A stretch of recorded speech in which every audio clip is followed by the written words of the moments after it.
All right, everybody. Hey, hey, hey. Good morning, good afternoon, wherever you might be. Glad to have you here with us and looking forward to a fun and awesome session today. Really diving into some good stuff around talent acquisition research, what we're seeing for the coming year, what we expect to be ahead. It's going to be a blast. I can't wait to share with you. And when I get the thumbs up from my colleague George Rogers to bring him on, I'll do that. All right, I got the not just a thumbs up, but like the gnarly, cool, whatever that thing I is. give you two of them. I don't know what that is. Those There are it's not pinkies involved as characters. well. Got to have the pinky in there. Rock and roll, ready to rock and roll. How you know, my friend? Hey, I'm doing great. Glad to be here and looking forward to sharing some insights, sharing some research. Like I said, it's going to be a blast. Got a lot of good stuff to pack into the next hour and 59 minutes or so. So I can't wait to get started here. So go ahead and bring up a couple of our quick housekeeping things. Just if you've been on a live stream with us before, you know what to expect. If you have not, this is new for you. So we'll give you some insight here. So really quickly, a quick shout out. Thank you to the sponsors and supporters of the event. We appreciate them for making this possible and really bringing this to all of us. Couple things.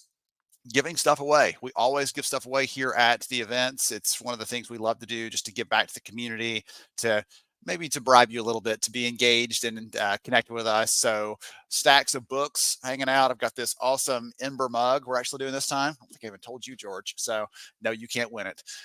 So chime in, be engaged, ask questions, interact with the speakers when they're there in the chat. Like several of our speakers will be here today with us. Just have some fun with this, build the community. It's a good place to be. We'll share out the credits after the event. So I always get that question. I'm probably going to get that email in right in the next few minutes. So I'm like, oh, I couldn't make it. Where's the credits? After the event, we always send those details out. And then if you have trouble with LinkedIn, occasionally it hangs up, it freezes, refresh it. If it still is giving you trouble, there are links to the YouTube or the Facebook stream. We'll post those into the chat here as well, here on LinkedIn, so you can find those. You can jump over to the other streams. You'll hear the same thing, same time. You won't miss anything or have a lag either. So really quickly on the agenda, opening announcements here. We're going to have a keynote panel in just a moment with a couple of amazing leaders. You'll hear all about them in that session. It's going to be great. We have a couple of other sessions following that. Talru, Bright Hire Brazen all came together, brought us amazing speakers. We'll be sharing some different insights across how to connect intentionally and get a high quality connection with candidates, using interview training and developing our leaders to be better interviewers. We're going to talk about how to connect out there using your EVP and how to stand out from the crowd. Angela from Centara Health has got some good stuff there. So great sessions. And last but not least, William Tincup actually joined me. We're going to do a little bit of a preview on some of the research we have out there that shares what to expect is coming next. And so before we actually get started, I know that sometimes you join an event, they're like, hey, we're going to hold the good stuff till the very end. And I'm not going to do that to you. So I'm going to spend the next 2 minutes sharing a couple of quick tidbits, just snippets from the research, things that I think you need to know, and that will be good practical takeaways just to start off the bat, just to show you what kind of good stuff to expect from the conversation today. So really quickly, a couple things from the data. So in our research, we actually break out teams, TA teams that are high performing, that are proactive, that are leaning in, looking for ways to partner, from those that are a little more reactive. Like I'll take the requisition, but I don't really look for ways to partner. There's a divide there, and we all know that. What we find are those companies that are more proactive, more high performing. Those TA teams do things differently. They see the world differently. They experience work differently. And I won't go into all of these things here. Actually, we'll touch on some of these in the sessions today with some of our speakers. But they're much more likely to say that hiring, even when things are kind of shaky, even things are kind of strange economically, hiring is a competitive advantage. They're much more likely to lean in on that one. The other one I want to talk about is actually here on the bottom. They're much more likely to be using any AI tools, automation, things like that. And they're using it not just to keep people at arm's length, but to actually use it to give them time for other things that matter, like building relationships with their hiring managers, with their candidates, with their leadership team internally, all of that. And the number one way that we're seeing talent teams right now using some of those tools is through things like ChatGPT. They have it embedded in some talent technologies, but a lot of them are just going out and testing it themselves. And if you have not done this, there's some fun things that you can do with it. For example, I need to generate a new job ad or a job description. Maybe I need to write some emails to candidates. I want it to tailor those for me or help me so I'm not starting from a blank page. Or I've got an interview for something brand new I've never hired for. I need an interview question bank. Give me some questions I can ask to develop or understand the competency of people in this interview slate. So you can use it for lots of things like that. You can also use the plugins for things like sourcing. So I'll show you a quick example of that because we actually did the test with this recently, where you use this, you go to ChatGPT, you use this link reader plugin, and I had found a database online of all these different doctors. Well, if I'm recruiting doctors, I go and plug that link in and say, download this. I want to be able to email all these people. And it generates this list for me. You see here, this is the list it created for me right there in the moment in just a few minutes, instead of me having to manually go through and pull all those in. So I wanted to share that little bit of nerdy stuff. And again, George, I probably like surprised you with that because you weren't expecting it, but just to give you some ideas of like, there's so many possibilities. There's a lot of stuff coming, but the TA teams I'm talking to that are really doing impressive things, they're having a high impact right now, are using things like this to be able to scale their impact and scale what they can do and who they can support at the end of the day. Any comments on that, George? Like you blown away, like sitting back in your chair blown away a little bit? What's the thought? You know, by the way, nothing really, I won't say nothing really surprises me, but I feel like every once in a while, Ben has to do something a little bit different. As you're bringing me on this journey of our team here in Lighthouse Research Advisory, the data stuff, like nothing's going to surprise me much. But then you go an extra level and you get into this AI, and I'm learning this AI thing. I'm really intrigued by it. I'm using it. I shared some stuff with yesterday. As I'm excited. But I always think, and I just had this conversation with somebody here in the office today that that's kind of worried about the whole AI replacing people. And at the end of the day, I'm like, AI is your friend. AI still needs you as much as you need it. And so what I believe is going to take place in the next few years as we grow into this phase, especially with ChatGPT and the impact that can help organizations and our HR leaders out there that will, that are grasping this and using. I think the impact is going to be beautiful. And I'm excited about some of the trends that comes with it as well when it comes to some of those real life scenarios and quick responses that you'll be able to have to be able to operate better and efficiently. There's so much that is to be done with it that I think is going to be good for a lot of people if you embrace it. It's all about embracing. Change is difficult, but change is easy as well. Change is what you make it is what I realize. Excellent. All right. Well, thank you, George, for the comments there, for the insight and the input. You're my expert on human work and really connecting with people, and you do that better than I do, like naturally or through practice. You do that better than I do. So I appreciate that perspective from you on that.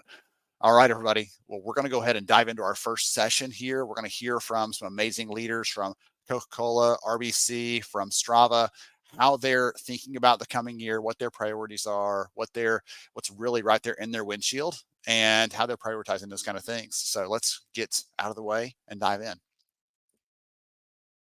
Welcome to our opening session here at the event. I'm so glad you're here with us and looking forward to learning from these amazing speakers, sharing some good ideas, all that kind of good stuff. We're got some energy going here. So I've got this amazing panel along with me. I have Lisa Brignall from Coca-Cola Europe Pacific. I have Camille Tate from Strava. I need to get one of those awesome neon looking backgrounds. Camille, love that. And then Travis Windling, he is at RBC, and we're going to be talking about some of the big picture things that they and their teams are focusing on for the coming year, some of the things they're excited about, some things that they've accomplished. Or I'm hoping this is going to give you some ideas, really set the stage for the rest of this event so you can have some big things kind of percolating in the back of your mind, some big ideas, and to hear from some other leaders just like you who are in the trenches, who are trying to solve these big problems that we're all facing right now when it comes to hiring and bringing on the very best talent. So with that kind of groundwork set, I'm going to go ahead and let everybody do a quick intro for each other, do a quick intro for yourself before we dive into some of the conversation and the questions for the day. So Camille, would you be willing to go first? A quick intro for yourself, and we'll pass that ball over to Lisa. Sure. Thanks for having me, Ben, amongst some great some great people. I'm excited to be here. My name is Camille Tate. My pronouns are she, her. I work for Strava, if you can't tell. I've been with Strava for almost 3 years. I'm the head of talent there. I've been in TA for about 18 years, mostly in tech, and excited to talk about 2024 trends and kind of what we're excited about. So thanks for having me. Absolutely. Lisa, how about you? Hi, everyone, and thanks, Ben, for inviting me.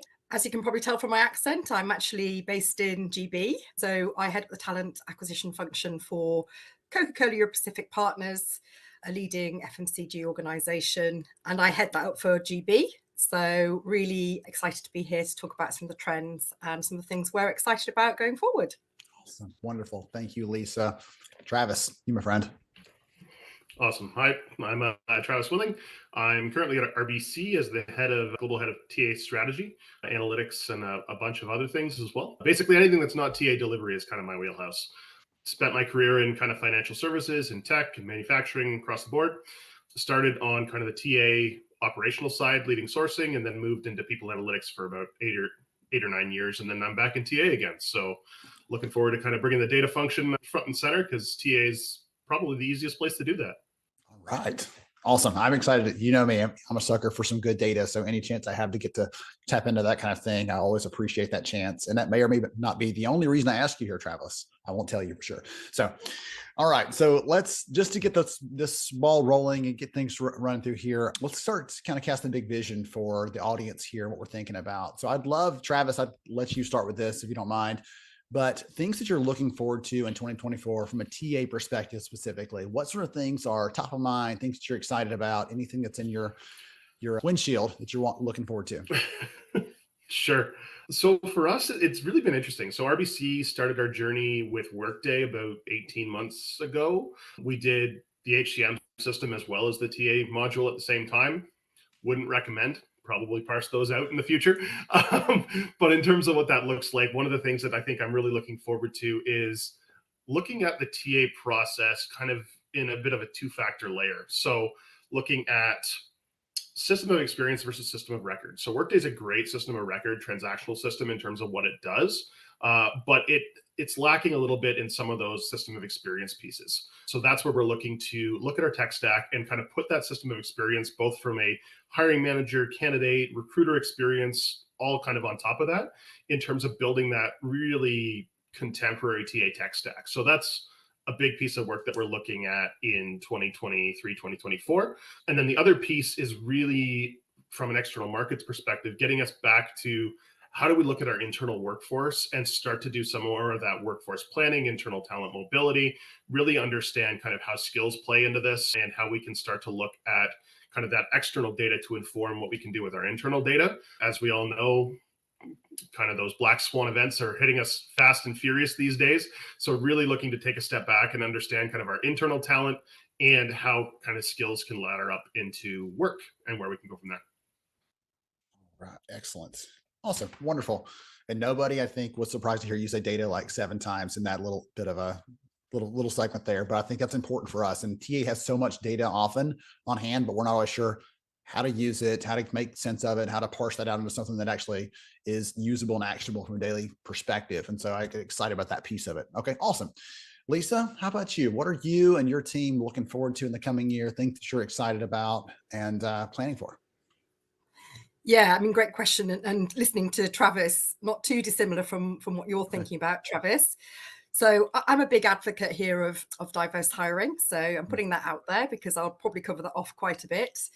So I think some of the things that equally have been proud of and things that we'll do in the future in 2024 is continue to look for ways in which we can engage with people who perhaps wouldn't ordinarily think about working for us through diverse and inclusive hiring and through how we market ourselves and brand ourselves.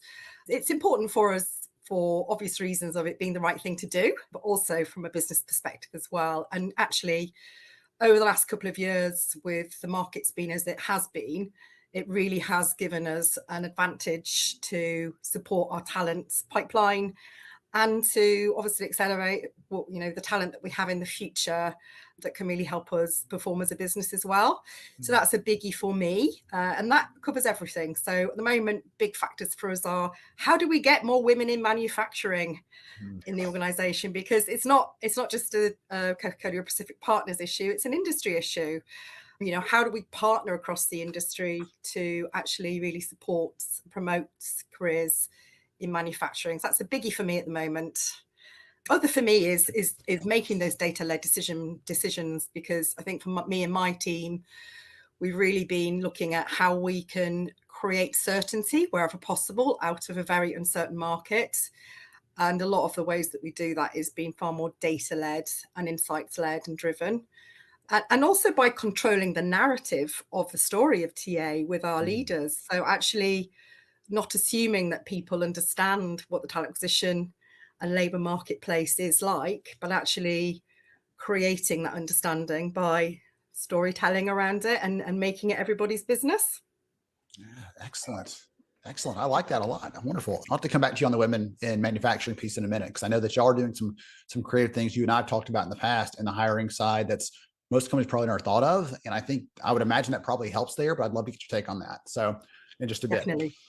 All right. So Camille, how about you? Things that you're looking forward to, things that you're excited about in the coming year. What's on your radar from a TA perspective? So many things. I'm excited about 2024. Every year, I'm always thinking about how we go back to the basics, though, of recruiting, because recruiting is a relationship business. It's not about cherry picking different people from different companies or different communities. It's about building relationships, and kind of what we try to do on our app, Strava. We're trying to be the center of connected fitness. We have over 100 million athletes on the app. And so the same that we're trying to build community in terms of our app is the same thing that we try to do internally, and how that translates. So tapping into how can we partner with organizations? How can we invest in organizations and partnerships for underrepresented groups? I think it's important that organizations, put your money in your handshake where your mouth is, making sure that you're tapping into those relationships and having events. I love having events from a recruitment standpoint. I'm glad the Earth is continuing to open up somewhat and we're able to be in person. We had an event this year with Latinas in Tech, hopefully to do more things like that in our office and beyond. So that's one thing. Also, just making sure that we build training and avenues for our teams and our hiring managers to know that recruiting is preparation for retention. I think that's super important. I think it's really top of mind that we should focus on that, because a lot of people think that, recruiting is just like the top of funnel. It's just getting people in the door. But the experience that people have during the recruitment process, it definitely data has supported that it flows into the retention of that individual throughout their life cycle. So definitely focusing on making sure that we're on the same page with hiring managers and making sure that we're prepared from a talent management standpoint. We know what we're hiring for. We know what the business objectives are. We're correlating that with competencies and making sure also candidate experience is always going to be top of mind for me every year, making sure that people have a good experience with Strava, whether or not they get a job with us, they still think about Strava and how we made them feel. Goodness, that goes back to that community piece you mentioned, right? Making them feel like they're part of a community, not just part of this transactional sort of assembly line. We're pushing them down. Wonderful. Excellent. When you said that a minute ago, Travis was like doing the head bob, like, oh yeah. Travis, there's something that came to mind for you when she talked about that? Because I know you mentioned internal hiring, some other things there. I know that ties in really well with retention as well. Yeah, I mean, honestly, retention is the easiest quality of hire metric out there. In terms of really measuring your impact from a recruitment perspective, that's bar none the easiest one to kind of get your hands on. And I think that's where everybody needs to start. There's some really cool stuff that you can do around O&A and things like that for, timed integration and all those other things. But if you want to start simple, it all goes back to that retention piece, as Camille was saying, which is absolutely huge. Excellent. Well, you mentioned, Travis, a minute ago that you were looking at things like internal hiring. And one of the things that we see in our data is that when someone says, hey, so let me back up for a second. 2 out of 3 workers have told us that they've quit a job at some point because they didn't have a like a step in front of them. They didn't feel like there was anything to advance. But 9 out of 10 of those people said, I would have taken that step if I could have just seen it, essentially. And so would you talk for a second about the internal hiring piece, whether it's how you're thinking about that now, or maybe gaps you've seen at other companies in the past, anything that might be helpful or practical to people listening in? Yeah. So interestingly enough, for me, the internal mobility piece actually starts with external market data. So it's being able to correlate kind of your internal job catalog to the external market in terms of this person goes into these jobs next. These are the skills that you need to do those jobs. And then just kind of democratizing that data to employees to say, you know, your engineer 1 goes to an engineer 2. These are the skills that are different. This is how long it takes to get them. This is how much it costs. And you can really, there's a lot of technologies out there that will actually help you map that now to say, this is exactly what that kind of career path looks like. You know, you see some vendors in the market space that have kind of made that their thing. But even from an AP perspective, there's a lot that you can do yourself just with that kind of skill adjacency type approach in the market. Okay, excellent. Thank you for touching on that for a second, because that's something I always get a little bit or a lot excited about. And I think that's important for people to hear here, because it ties with some of the other things like Lisa even commented on a minute ago. Lisa, you talked about, we've got to help our leaders really understand what's happening outside the business, not just seeing, are we filling these jobs, yes or no, but listen, the world out there is different. And maybe the talent is more scarce than it was before, or maybe we're trying to solve this problem of getting more women in manufacturing, but guess what? There just aren't that many to go around. So we're all stealing from each other. How do we develop a new class or a new crop of those individuals to be developed and ready to take those sorts of roles? One of the things that you talked about, Lisa, that you and I have had this conversation before about some of the things that y'all do in the hiring process to really help candidates ask questions and experience what it's like to work there by talking to some of the employees. Would you talk about that piece just a little bit here? Because I would imagine most of the audience has not heard our interview on that in the past. I'd love for you to just touch on that a little bit, because I think it really helps to tie some of these other things together that we're talking about so far. Yeah, and I probably didn't touch upon it in terms of always looking forward. We're looking at how we brand ourselves and be very authentic about that branding, because if, you know, let's face it, we're not after every single candidate applying for us. We're after the candidates that will thrive with the organization and can match their values and skills to our organization.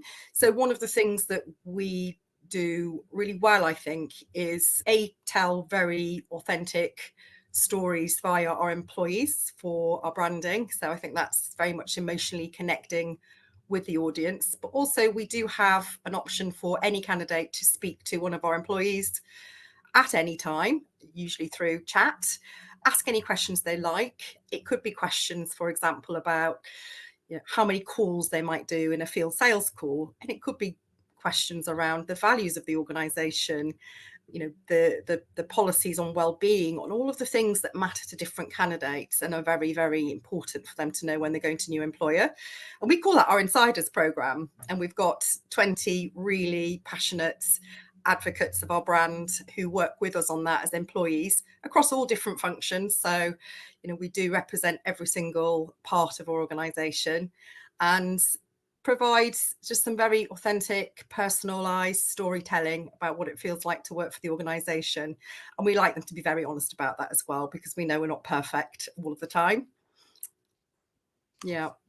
Yeah, I love that. What I love about that is you're not just saying we hold all the keys, all the power, all the content, but we trust our people, right? They're going to tell the truth. They'll say, hey, some days are hard, but here's the long-term, like I've worked here for this period of time because of this. Here's how it makes me feel. And right, Camille, that taps in that community piece you were talking about a minute ago so well, because it creates this community where people are not afraid to share. The company's not afraid to give them a little bit of direction and then let them run with that. So there's some really good things in there that bring that all together and help us to tell our stories, to appeal to the candidates out there. And I think it helps overall. Camille, I'd love to get your take on this, because you talked about like Latinas in tech and things like that.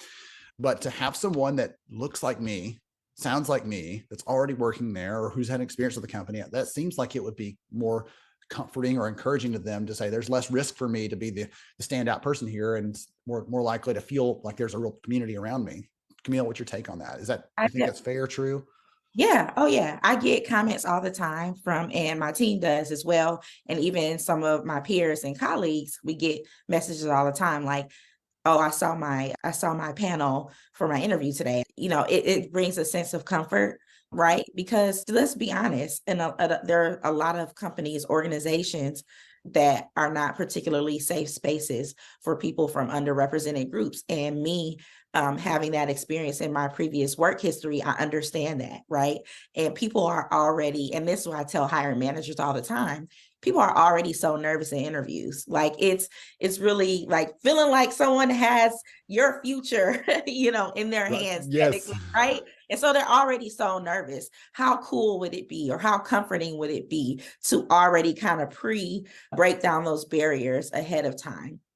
And to be honest, curious as to why I don't see more diverse talent teams, because it only, if companies are saying, hey, our top of mind is DEI and this and that, but their whole team looks the same, it's kind of like, are you really? And so that's really important to me when I came into Strava. And I think it's also important when you're trying to recruit and you're saying that you have a focus on, any aspect of diversity, equity, inclusion, to ensure that you're creating the foundation and the groundwork for people to come into your organization. And maybe they don't get hired, but they felt like they had a good experience through the interview process because they were able to speak to people that could relate to them, right? And so I think it's really important that we, focus on that, because it transcends so many different avenues and pathways in TA and our connection with community and candidates.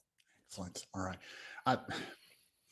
You've talked a couple of times about the empowering the hiring managers piece, and I want you to think on that a little bit, because I'm going to come back to you in a second for our like practical takeaways and stuff. And if there's anything there you want to share or something else, I would love for you to bring that. But I think that's one of the things I hear consistently when I'm talking to TA leaders is like, we can have well-developed TA teams, we can hire the best people for our, right, but we're also dependent on our partners across the aisle who are making these hiring decisions. So I'll come back to you in a second on that one. All right. So our time is going so fast. I had planned to ask several more questions, and we're going to be like glued on that. So Travis, I want to come back to you. People listening in right now, you talked about data and some other things so far. I'd love for you to share any practical advice, any practical tips, suggestions for people listening in.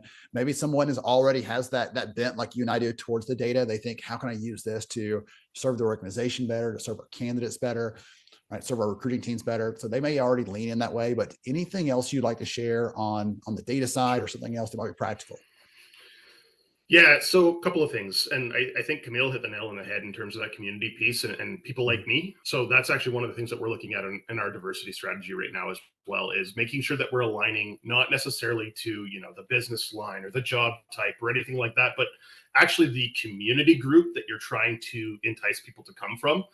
That's where your kind of strategic lead kind of needs to come from. It has to be people like them.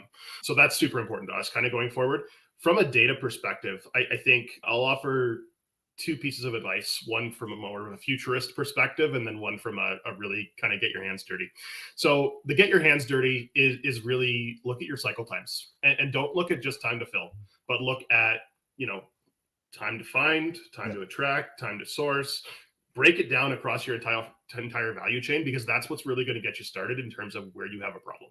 So really understanding kind of the nuances between your different steps in your recruitment, and build reporting around exactly what that looks like, because that's how your leaders are going to be able to coach, and your team is going to get stronger because of that. So that would be your get your hands dirty kind of piece. The other piece from more of a futurist perspective is look at science, like behavioral sciences, IO psychology. We have years of experience with how human behavior actually works that corporations do not use. And I think one of the things that I would say is it's going to get even more important as we go more down that hard skills side of things, because you look at kind of skill coverage and things like that, you're going to keep hiring the same people because those people have had the same experiences and the same opportunities across their lifespan. But if you start to take a step back and you look at, from a job analysis perspective, what's important to my job in terms of what behaviors, like you look at contact center, it's really that empathy place, especially in claims and things like that. You can train on all the systems, you can train on all the techniques, you can train on all of those things. But even to Lisa's point around kind of women in manufacturing, figure out what is important to those manufacturing jobs from a behavioral perspective, and hire people that are predisposed to have those types of behaviors, and train on the rest. So I think that from a futurist perspective, is going to be the absolute most important, because as you look at generative AI and the impact of ChatGPT and things like that, candidates are going to get to the point where it's like, here's my resume, here's the job description, write me an application. Oh, look, it's 100% keyword match. Sorry about your luck, recruiter. You now have to go through everything. So get ahead of that trend. I saw some data recently that says 70% of college graduates are using ChatGPT for that exact purpose, Travis. So it's getting harder for recruiters, not easier, especially at that's entry-level stage or that recent grad stage, to separate out the candidates, because they're all starting to look the same because they're using those tools to try to match up there. All right, Lisa, I'm going to come to you next. Practical ideas, strategies, solutions, encouragements for the people listening in here, things that they can be thinking about to level up their TA function in the coming year. Yeah, I'm just actually going to build on Travis's last comments around skills-based assessments, because I think that's probably something that is very much talked about in TA communities and wider as well. So exactly to your point, Travis, on the women in manufacturing problem that I mentioned earlier, or not problem, actually. Opportunity. Yes. Opportunity. We've done exactly that. So we've used data to very much make sure that people are aware that talent that we're trying to attract just isn't out there. And actually, if we want to attract that type of talent, we do need to look at problems slightly differently, differences in mindset, differences in our expectations of skills, what's trainable. So one really practical example that we're doing, certainly at CCEP, is looking at hiring for potential across those roles that we can. So traditional qualifications or traditional experience that you would have required, we're kind of throwing the rule book out on that and saying, well, actually, what is it that we require from people and what can we train in? And we're in the very lucky position of having some great learning development functionality and resources to do that. So we've been doing that across our sales teams for the last few years. And what that means is we don't ask for qualifications. We're not interested in people having done a sales job before. What we're interested in is the real soft skills that would mean that they could really thrive in that job. And they would enjoy that job, quite frankly, as well. Because it's not everybody's cup of tea, that job. And also we're doing the same thing across our manufacturing sites as well. So actually saying, well, do we actually need people who've got this technical skill set, or can we actually train that in? And actually, are we looking for people with teamwork skills who are able to multitask, who like to learn, who are curious, all of those things that we need in that job for people to thrive. So again, just putting some of what Travis is saying into some of the practice, it is working. We are diversifying our workforce. We've got some brilliant talent in through those methods. We've got high performing talent. We've got different skill sets and mindsets and experience and diversity of thought. And that's our future talent. So that's a really good entryway into that future talent that we need. It would probably encourage you to hear that when we did our survey on candidates this year, global candidate data sets, over 1,000 people, we said, what is the number one way that an employer can show respect for you during the hiring process? And the number one way was they have to see me for my potential, not just for this bundle of skills that I have right now. Because so many of them are boiled down to either yes or no, you're above the bar, below the bar, just based on that skill set. And a lot of companies don't take the time, don't put the effort in, because it is difficult to do. Don't put the effort in to figure out what that potential is, because once you do that, you see the candidate in an entirely different light, typically. You do. You're not looking at job titles. You're looking at those very specific skill sets that might indicate success in the future, and making sure that all of your assessment processes, that whole candidate experience is geared towards that. So using strengths-based interview questions, identifying trainability, as opposed to someone being able to actually execute a task right there and then, all made harder. But I certainly would encourage people to start thinking outside the box on that if they're not already, because it does widen your net and it really supports that diverse hiring as well. Wonderful. Thank you, Lisa. Appreciate that. All right, Camille. Big, any ideas, any practical strategies, solutions? Like you're like high-fiving. I can see when Travis and start sharing. So you're like, yes, but what do you have? I'm also taking notes. Me too, my friend. Right. I think it's kind of speaking to, I mean, it's using data to drive decisions or make decisions. Also, really that partnership. I think that will be a big focus for us. We were able, since we kind of slowed down hiring, we were able to do some trainings, some bias in the interview process training, some hiring manager experience to get people set up for success. I think, you know, the past couple of years we hired so much, and when you hire a lot of folks into an organization and double the size of the organization, you have people interviewing from their frame of reference, you know, and yeah, I used to do it over here at this company. I used to do this. No, we're at Strava now. We have a baseline of how we want to interview our candidates. No, you know, hey, candidate, what are your strengths and weaknesses? You know, no low hanging fruit like that as far as those type of interview questions, really quality interview questions based on competency and what's relevant to the job. And then how do you write feedback, right? How do you write, you know, objective, clear feedback, not on questions you thought about asking the candidate, but questions you actually did ask the candidate. So a lot of things that, you know, we want to work on, they may sound basic, but they contribute greatly to the process for a candidate and also for the internal hiring teams that's trying to make a decision, right?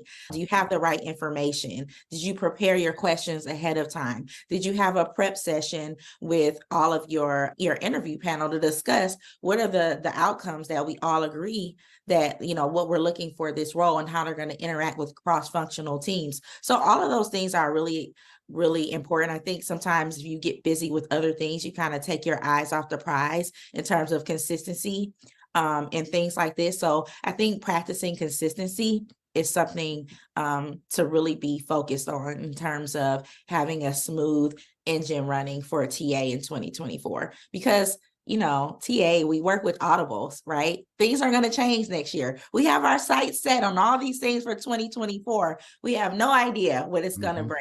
So just the allowing yourself to be flexible, that's something to have on your top priority for 2024 is to be flexible and open to what the year is going to bring, and also be able to prepare your team to have the agility to adjust. Oh, wonderful. I love this range of things. I wish we could do this for another hour because I've got, again, taking notes over here, some great takeaways, everything else. But I realize that all of us have real work to do today, probably as well, in addition to this. So thank you to Travis, to Lisa, to Camille for your ideas, your suggestions, your encouragement to the people listening in here, to all of you out there listening right now. I'm going to make sure and tag all three of them right now in the comments on LinkedIn. So you can click right over. Please don't do that like one click and just blindly ping them.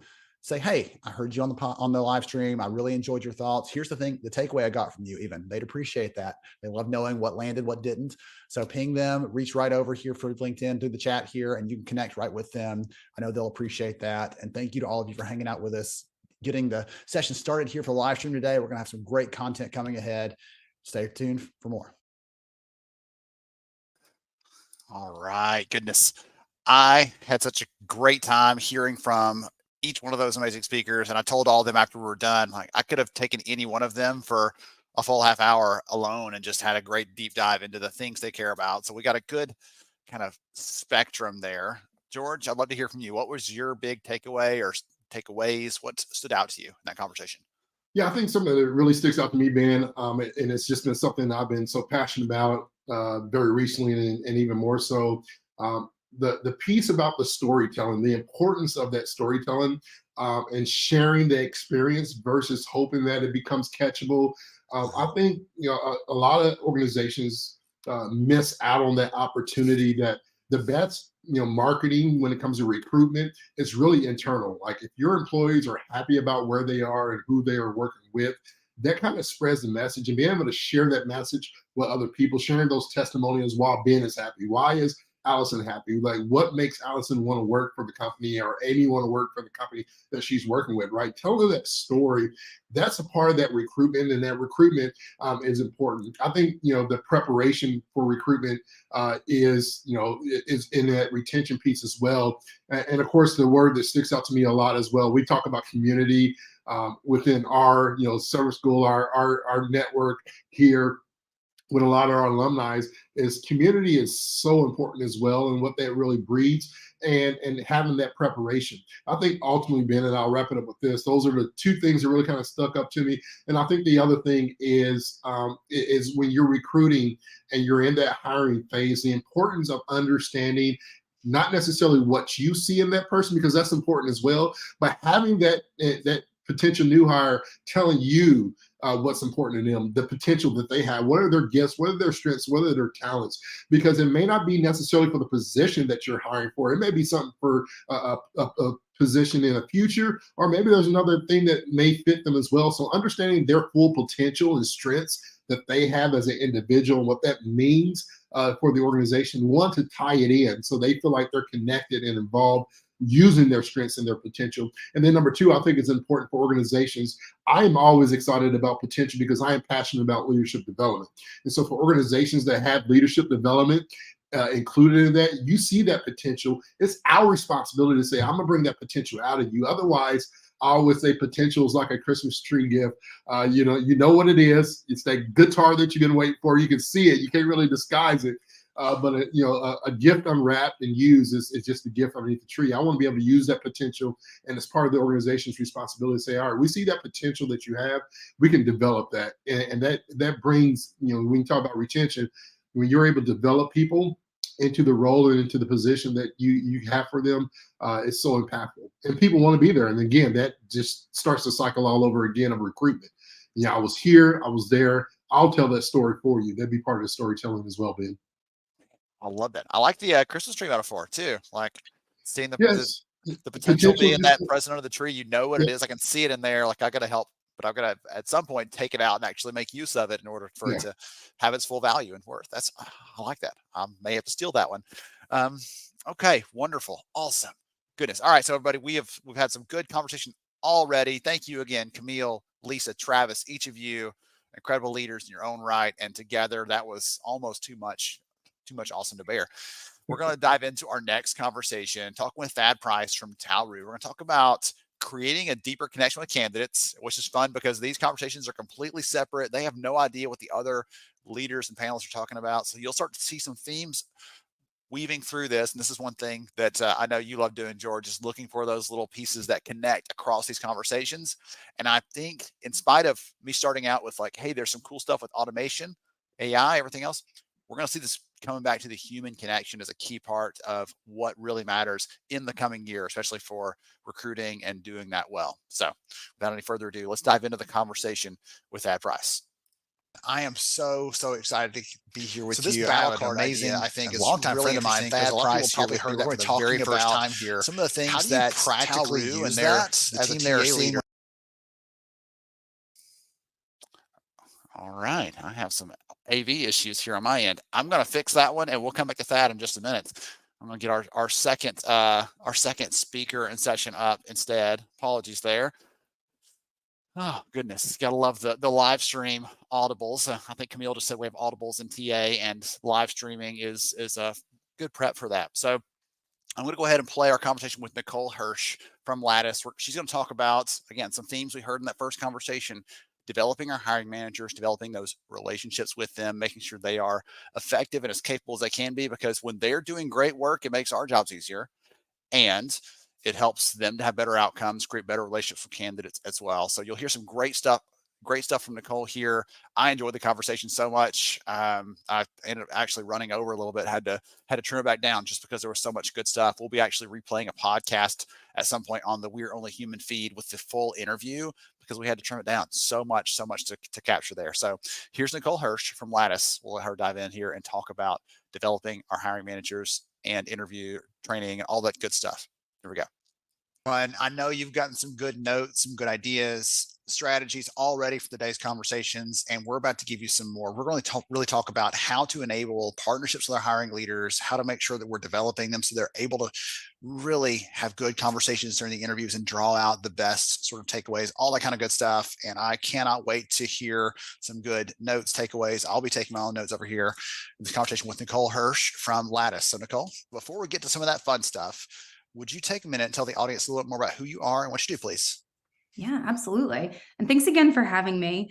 So I've been in talent acquisition for over 15 years. I currently lead go-to-market and G&A recruiting for Lattice. So Lattice is a people management platform that's an absolute delight to use and helps you make the most of your talent. So before Lattice, I led go-to-market recruiting at Segment, the leading customer data platform, and we were acquired by Twilio.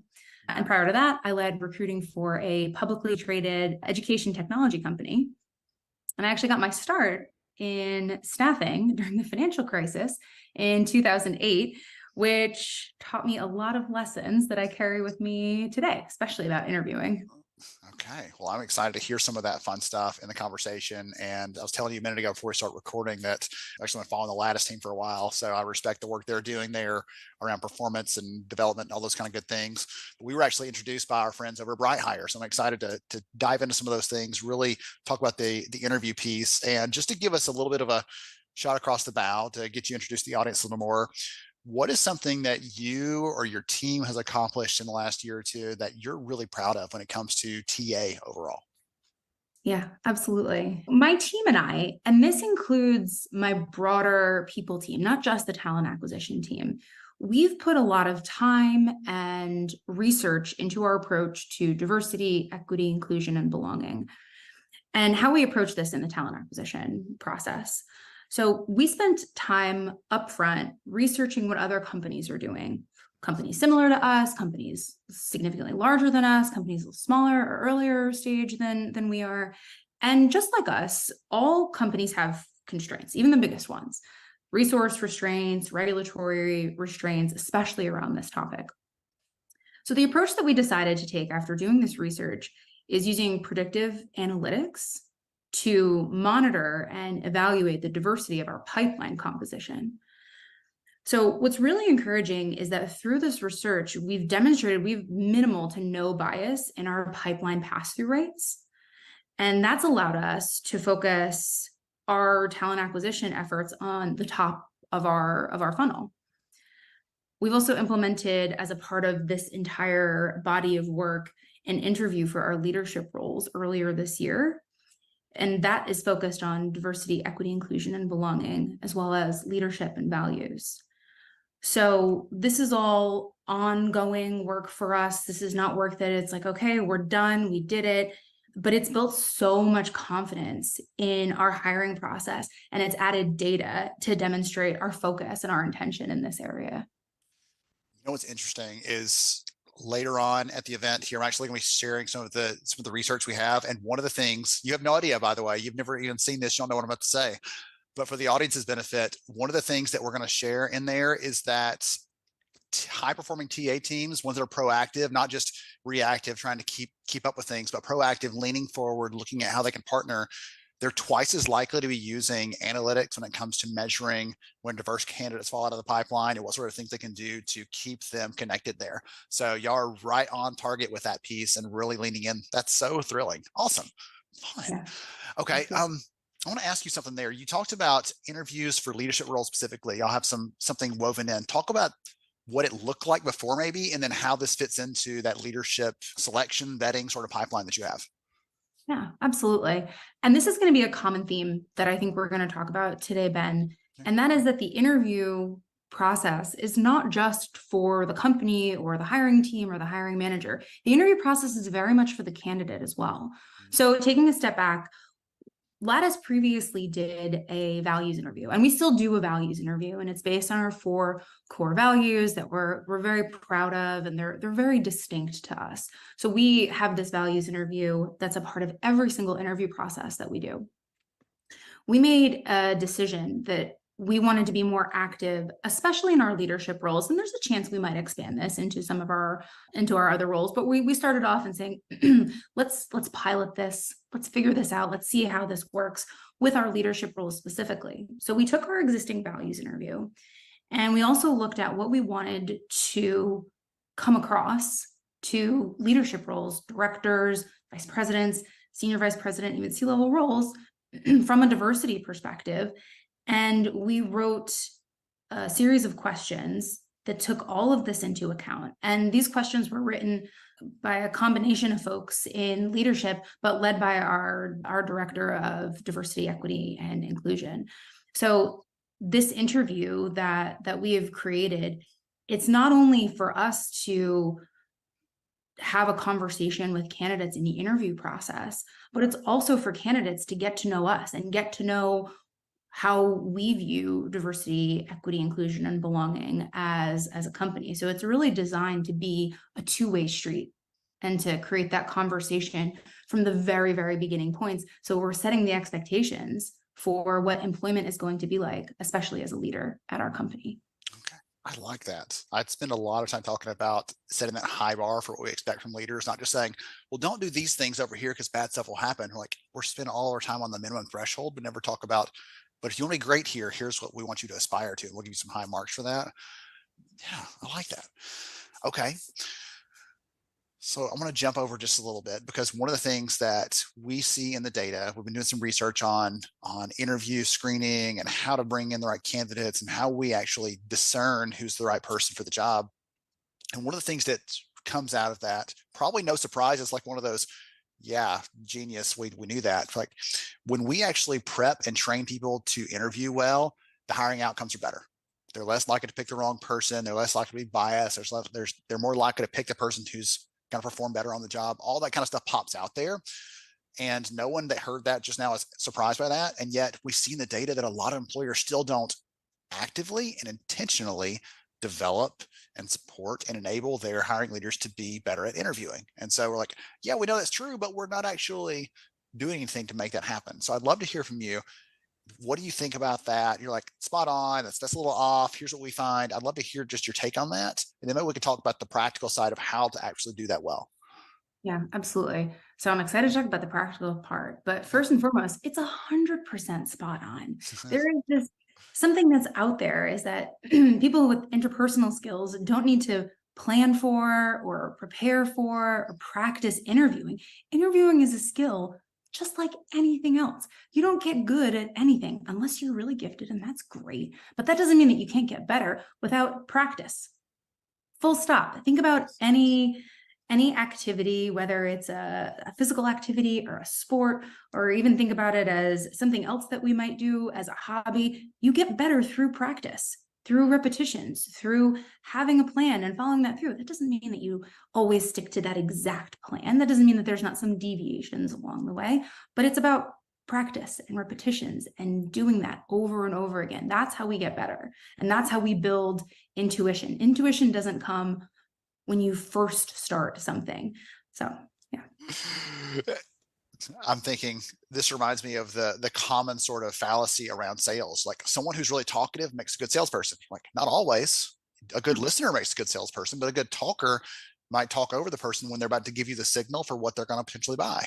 And the same thing probably carries over into recruiting overall, but also into interviewing, where just being able to talk, just being conversational, just being able to talk to a brick wall over here and just have a chat with, that doesn't mean that you're actually listening, that you're trying to make this, like, I love the two-way street thing you said a minute ago, because we're giving and we're getting during that process. And if the candidate doesn't feel like they're getting anything back, they're just getting grilled the whole time, that sets us apart for the wrong kinds of reasons in the interview process. So, okay, I'm totally with you on that. What are your thoughts on you got something else to share? So consistency and planning, those are absolutely key. It doesn't matter how skilled of an interviewer you are, without a plan and without consistency, you will not have positive hiring outcomes. You might get lucky here and there, but you will not have consistent positive hiring outcomes without these things. So what does that mean?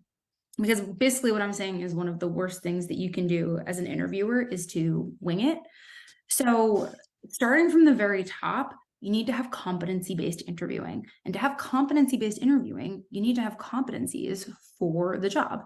So that's first and foremost. And then basing all of your interview questions, even if it's across several interviews, doesn't have to all be covering every single competency in every interview. I'd actually advise against that. Having these competencies for the job. And then making sure that you've got these competencies well represented in the interview process, because otherwise what you're going to have happen is interview fatigue. And I'll come back to that in a minute. Okay. But the way to, so it's like, okay, how do you, I've got my competencies. This is what is necessary to be competent and then to succeed in this job. Great. Then what?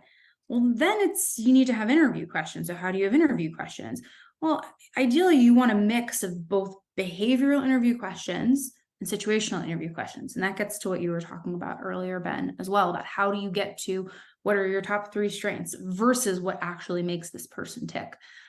And these behavioral questions give you the opportunity to understand how people have responded to situations in the past, recognizing that probably no 2 situations are going to be exactly the same. It gives the person who you're interviewing the opportunity to tell a story, to explain what situation they were in, how they responded to it, what happened, what was the result, what did they learn? And that's going to also open up to a lot of follow-up questions and the opportunity to really get deep between the interviewer and the candidate. And that's really where the magic happens. And any talented interviewer, whether they are a recruiter, a talent acquisition leader, an executive, or just a frequent interviewer, they're going to tell you that that's where the magic happens. It comes from asking a question and continuing to ask a follow-up question. How did you respond to that? What was the response? What did you learn? What would you do differently? Those follow-up questions, that's where you see, because if someone in that is kind of BSing their answer, they're probably going to lean out from the interview question a little bit. They're probably not going to have really good responses for you, right? They had their canned responses and maybe they're out. But the qualified candidate, the person who's well matched to the role that you're interviewing for this particular behavior, they're going to lean in. They're going to say, even if they were, a little bit light on some of those other things. Oh, I can't wait to tell you about this. Yeah. Oh my gosh. And then I did this and then I did that. And even someone who, this is not about being extroverted or introverted, because even the most introverted person, when you strike on these things and you ask them follow-up questions, you truly allow them to be heard, that's when they will lean in. And that's when you get that really good signal about how qualified someone is to be able to do this competency, this job. Excellent. I'm literally making notes over here as we're talking because I'm getting some good stuff from this. One of the things that you talked about, like, don't wing it, actually prep, actually plan. It's a lot harder to do an interview right than it is to do it quickly and fast, right? I thought of I'm going to butcher it, the old saying that's like, if you got an hour to cut down a tree, spend the first 50 minutes sharpening your axe, basically. Like, make that last little bit count. Instead of saying, okay, I've got 10 minutes for the interview. Like, what am I going to ask Nicole? What did I ask the last person? I'll just change those questions up, or I'll go Google some questions. No, take a little bit more care and concern with that, because what happens in the interview is going to ultimately drive the decision you make for who to hire. And if you give it half effort, you're going to get half results or worse. Exactly. So then how do you actually do that? Yes. And this is where the partnership piece comes in. And this is what's really important. If the hiring manager does everything, if the recruiter does everything, this is where the partnership piece comes in and really makes some magic happen. You get the best outcome with a blend of the recruiter or talent acquisition partner and the hiring manager designing the interview process, the interview loop, if you will, and the interview questions. That allows for the hiring manager to contribute what they know about their team, the design of their organization, the future of their organization, not just what they need for the next 6 or so months, but what they need for the next year, 18 months. What do they see from 3 years from now? If they, can look around the corner that far about what's next, not just for their organization, but how their organization contributes to the business. And then you bring the recruiter's expertise of, okay, well, these types of questions will get us this type of an outcome. We've tried doing this in this other interview, and this is what we've seen. So bringing this combination of expertise together is going to get you the best possible outcome. It's this like better together type of mentality. Would you recommend like a strategy meeting, something else before the interviews? Not necessarily for every single one of them, but before the interview sort of begins, before this whole block begins for this hiring position, just like we had an intake meeting to get the rec posted and to start the vetting early on, should we have a separate sort of conversation about this that says, okay, These are the right questions to ask, just like you were saying, like, I'm going to layer these in, you're going to layer those in. Here's what that's going to look like. We're going to bake a great cake together because we got all the right ingredients. Is that what you would recommend, or is there a better way to do that? Just been looking at my notes, Ben. Oh, So okay. absolutely. So I'm peeking over the edge of the screen here. Here we go. So we call that a pre-cap meeting. And a pre-cap meeting, ideally, so you design this interview, right? So this recruiter and this hiring manager design this interview together, you write questions. And then the other thing that becomes really helpful is even asking for feedback. If you are asking an interviewer to contribute, also asking them for their expertise. If you've got an interviewer who's focused on cross-functional collaboration, or if you've got an interviewer that's focused on some technical aspect that they have the most expertise in, you want to write some questions for them, but then you also want to go and ask them for their input when you can. And a pre-cap meeting is best case scenario. I want to be really honest about the fact and realistic about the fact that you're already asking these folks as a part of your interview team for some of their time, right? This may or may not be on their team. This is probably going to be a role that they work with, but you're already asking for some of their time. So best case scenario, absolutely. You do a pre-cap meeting, you send a pre-read, say, here's the job description, here's what we're looking to find in this interview. This is the signal that we're looking for. Here are the 2 competencies, interviewer, that we're going to ask you to focus on. Because, by the way, if you don't do that, then every single interviewer is going to ask probably the same set of questions and get who knows what kinds of responses. And then that's when you get that interview fatigue that I was talking about earlier. Now, if you can't get everybody together in the same room, even for 15 minutes, that's okay. Honestly, an email or another type of message will do, whether you use Slack or Teams or whatnot. And you can send out this message and say, hi, everyone. Thank you so much for contributing to our interview process. Here's what you're going to be focused on in this interview. Here are all of the details that you have. Oh, and by the way, all of your interview questions will be in the applicant tracking system. That's the other piece that's absolutely critical.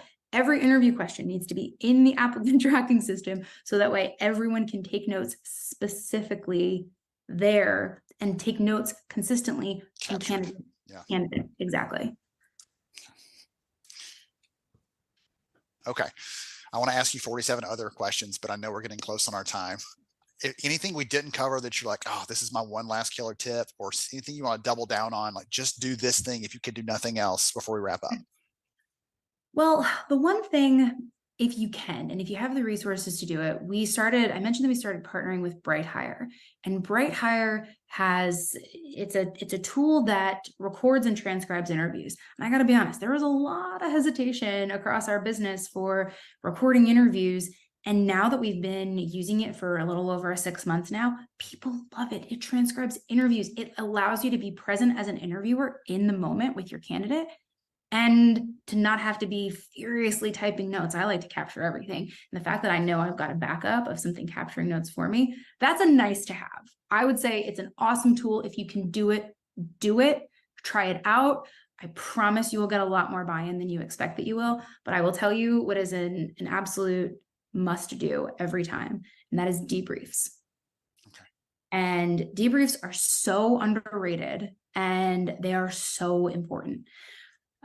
They're a little complicated sometimes, getting everyone together. What if all the scorecards were positive? What if they were all negative? You still have something to learn from a debrief. So expectations for debriefs, set them up front. Set it in that pre-cap meeting that we are going to debrief. And we'll batch them together if we can, and we're going to do them in a timely way. But your expectation, interviewer, is to get your scorecard filled out thoroughly and on time within 24 hours. And recruiter, your expectation is to be prepared to read through these scorecards, put together themes, ask questions. This is not just a recap of the interview. This is looking for areas where we have conflicting signal, where people got differing points of view on this same candidate. And it allows us to say, what is it that we need to either uncover in later interviews, or is there anything else about our interview process that we need to adjust? So debrief, debrief, debrief. Even if it's short, do them. I think that's a great reminder that this is a process. Ultimately, it's a lot of humans involved. It's a lot of interaction involved, but we're trying to pick the right person, and we're trying to make sure they know enough about us to know if they want to pick us as an employer. And at the end of the day, that's what the ultimate goal of this whole thing. Exactly. All right.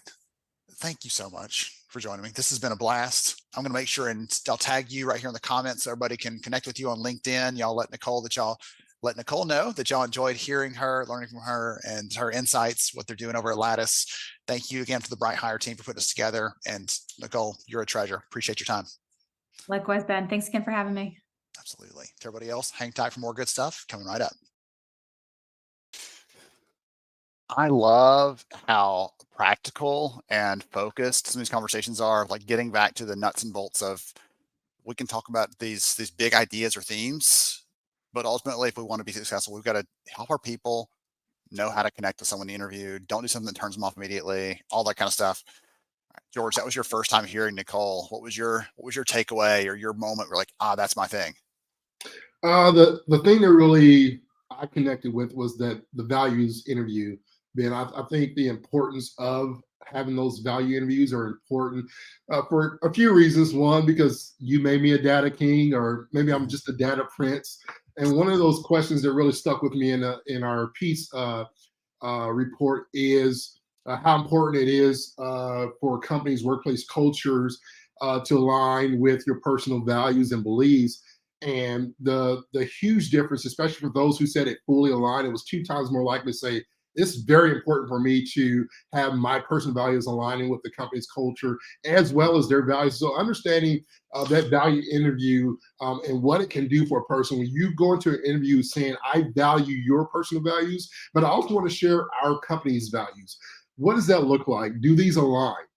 Because when you understand what somebody's values are, even if they don't fully align with the company values, I think there's a lot of synergy that can be met there in the middle where there's some things that can really connect the values that the company has, your personal values, and how we can work those together. Because when employees feel valued, right? We talk about the engagement. We talk about employee fulfillment as the new employee engagement. We talk about employees want to have a sense of belonging within the workplace, and it's all directly tied towards their leader. When we talk about these things, man, it's truly coming down to the root and the foundation of, do you care for this individual, right? And that's what people want. People want to be somewhere where they're cared for and they feel that there's an importance, not necessarily be spotlighted or put on some pedestal, but just the respect factor that I respect you and I respect your values. I mean, it may be a little bit different. We are different people. We all are. We have different perspectives in life. And it's one of those things that, although I may disagree with some of those things, I will respect those things because of what you believe in. It's the how do I get to know you factor that's so important in that. And so I think that really, really connected with me. Another thing that she said that really connected me was the whole planning and consistency. And this is something that I have to stick to, especially when I had the retail stores back in 2014 to 2018. We had 18 locations. When I didn't plan or was consistent, I was that knucklehead that got in trouble. Because you may say some things that you probably shouldn't say, or may veer off the road a little bit. That the whole consistency, going back to the first segment of storytelling, there's something in that as well. Goodness, there's so much good stuff there, and I love the really doubling down on, we've got to see people and know that they're not just this resume, this collection of skills, but there's something, their values that they're behind that, and seeing and recognizing and appreciating that, even if we don't share every single one of the same things, right? I was gonna make a We're different. I think it comes down to what she said. Yeah, she said it best. Let them be heard, right? Maybe different, but let the voice be the voice. Good stuff. Okay, I've got looks like our AV issues ironed out, at least as far as our next session is concerned. So we're gonna have Thad Price and Talru come back. Let's see if that one was gonna work properly this time. Fingers crossed. The other thing, my LinkedIn, I keep another tab open, kind of watching what's going on during the session and commenting and chatting with you and everything else. If yours is freezing up like mine has been, refresh. I've also posted into the chat. We have the YouTube and the Facebook link in the chat, so you can go right over there. For whatever reason, they don't hang up nearly as often as LinkedIn does. I don't know what the deal is with LinkedIn. Let's get it together. Come on, people. So if you get frozen up, just hop over there. You'll still be able to participate. You can still comment. We can see your comments. We can feature them here on screen like we have been for the rest of you. And so you still participate in the conversation, get credit in the end when we do some giveaways and things at the very end. All right, let's dive into this and hear from Thad Price. I am so excited to be here with So this you. battle I have card an amazing, idea, I think, and is longtime really friend of mine. All right, so I've messed that up again. Okay, I'll have one more try at this, and I'll come back to you shortly on that one. So I'm going to play my other speaker here that we've got, and then I'll fix that yet again. I'll have him all set up. I'll owe Thad a big high five and a hug after this is done. So our other session we're going to play here is with Joe Motter and Angela Pointer. We're going to hear from them about how Angela and her team at Centera Health create connections. They do something unique that I think all of us can probably learn from, where they have this sort of a forum where they get their recruiting team together and they talk about what their priorities are and how they're addressing that for the coming year. So there's some really good stuff there from Angela we're going to hear about. And Joe is an old friend. I know you'll appreciate hearing from him as well. So let's go ahead and get this one up and running. Hey everyone, welcome back to another session here at the TA Trends live stream today. I know you're enjoying some good insights, some good ideas, some good stories from practitioners and leaders in the space. We've got some more of that coming for you right here. So I'm so excited to have Joe Motter here. He is a longtime friend from Brazen. They're supporting the event today, as well as Angela Pointer from Centera Health. And so we're going to be talking about some things like candidate experience. How do we really connect with the people we're trying to serve as candidates, and how do we make sure we're elevating, supporting our recruiters? All that good stuff in the conversation. We'll try to pack this all together in the time we have available. So Joe, Angela, welcome to you both. Glad to have you. Thank you for having me. Absolutely. Thanks for having us, Ben. Yes, for sure. So before we get started, Angela, give everybody a quick snippet of who you are and what you do, and then we'll pass the ball over to Joe before we dive into our questions. Sure. I am Director of Talent Acquisition at Centera Health. We are an integrated health system composed of 12 hospitals, 30,000 employees, headquartered in the Norfolk, Virginia Beach area. And I have responsibility for a lot of things, including recruitment for the areas that I am responsible for and leading the team, as well as recruitment marketing, advertising, benchmarking, process improvement, executive recruitment, diversity, community, military recruitment, all of those things. So I don't twiddle my thumbs. Oh, goodness gracious. If you did, you're missing out on something else, twiddling those thumbs. Okay, wonderful. Great to have you here, Angela. Joe, tell us your story really quick. Ben, thanks for having us. But yeah, Joe Motter, VP of Marketing at Brazen, which was recently acquired by Radency, but that's for a different conversation. For those of you that are not familiar with Brazen, we're a market-leading hiring event platform. So my first job is to help market Brazen to the world, but probably a close second is working with our customers and really the talent acquisition community to kind of think about better ways to connect and engage with candidates. And that's why I'm so excited to be here today, and really to be here with Angela, who is a Brazen customer who is doing just some incredible things in the world of creating incredible candidate experiences and journeys. So thanks for having me here. Absolutely. Glad to have you, Joe. All right. So Angela, one of the things you and I were chatting about a little bit before we started recording is you mentioned that you were not always in the TA function. You started out in an entirely different role. Would you tell everybody that story really quickly? Because I'm going to ask you a follow-on question from that, if you'll give us that quick background. Sure. So I tell people all the time that I'm the poster child for all the things you can do as a registered nurse that's non-traditional.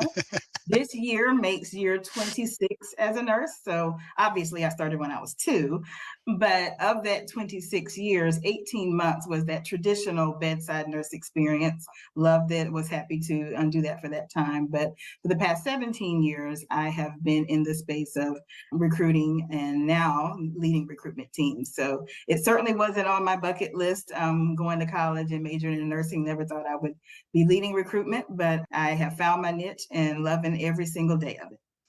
Well, the reason I asked that question for the audience to get that background is I would imagine many of them who have a TA bent to them are also probably have touched the work that they are recruiting for at some point potentially.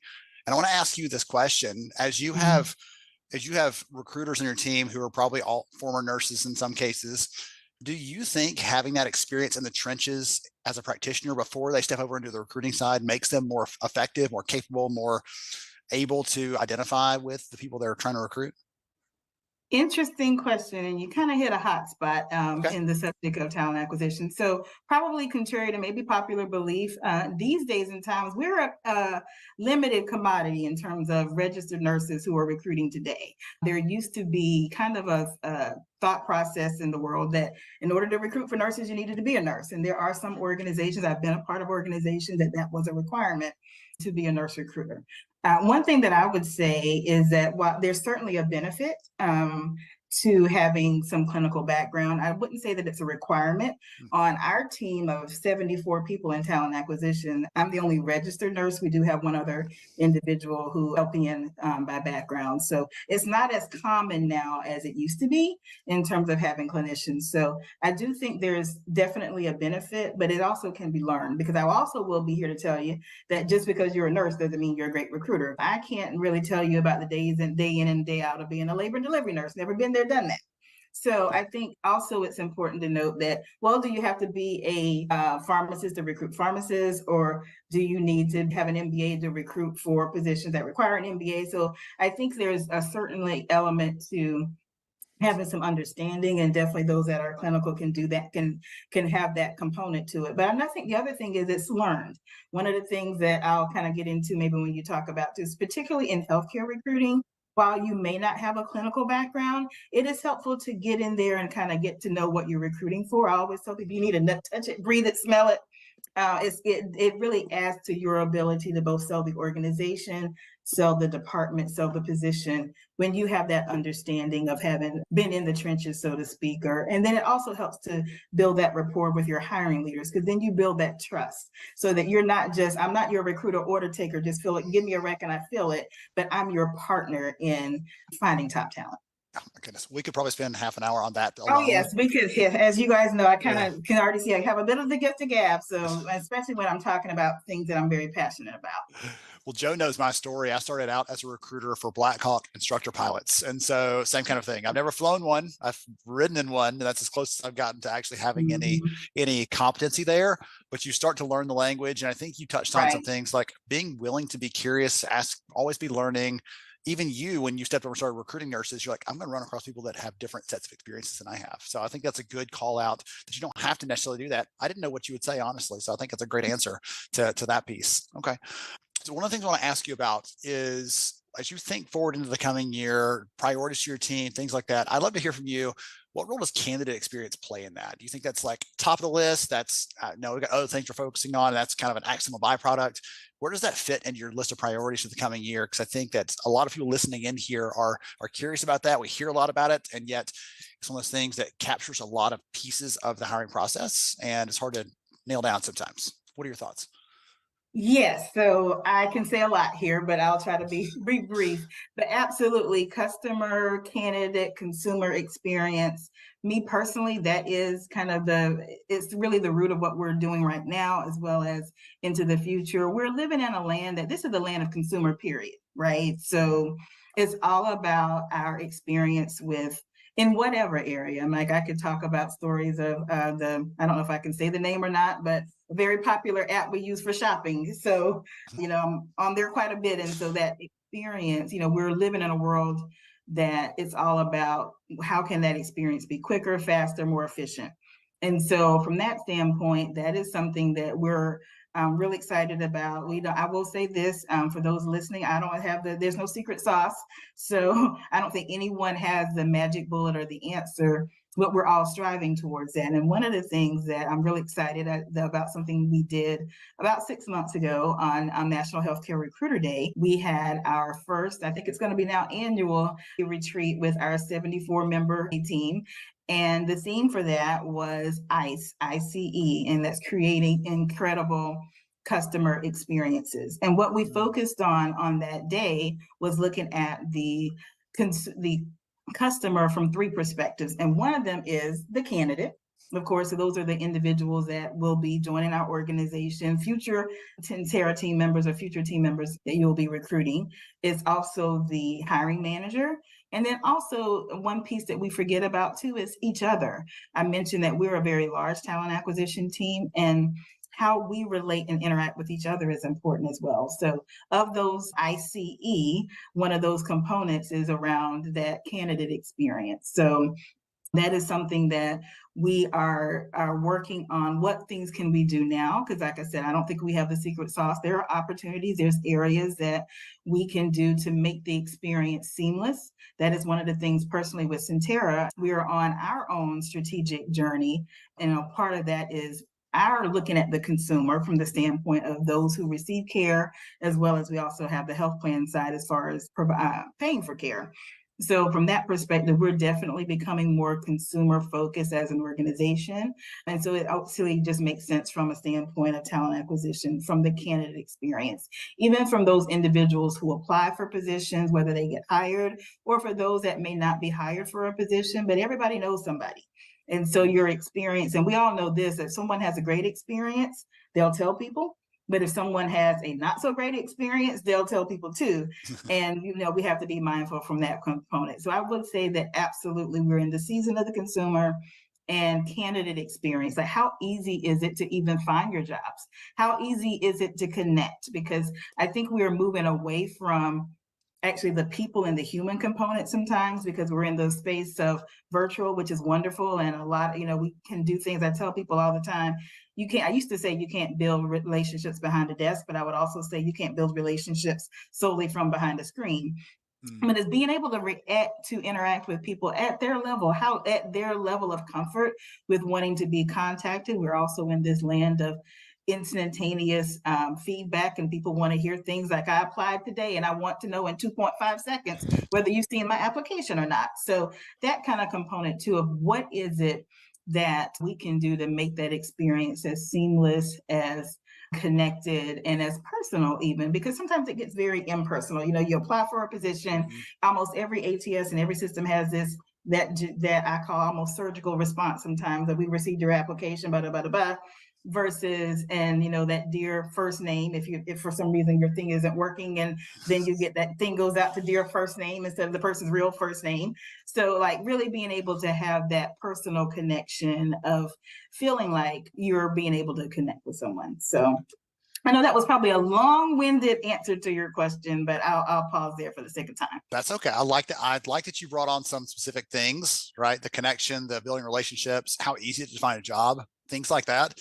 I don't think about that kind of thing often because I'm not job seeking, but I have friends occasionally like, hey, I'm looking for a job. And I'm like, oh, well, here's a good company I know. I'll go look there. And sometimes it takes me like 10 clicks to even find out where the jobs are. And it's like the ultimate spinning circle never loads thing. So I get you there. Joe, you actually had the chance to watch this with an outsider's perspective, this event that Angela's talking about that they had for their TA team.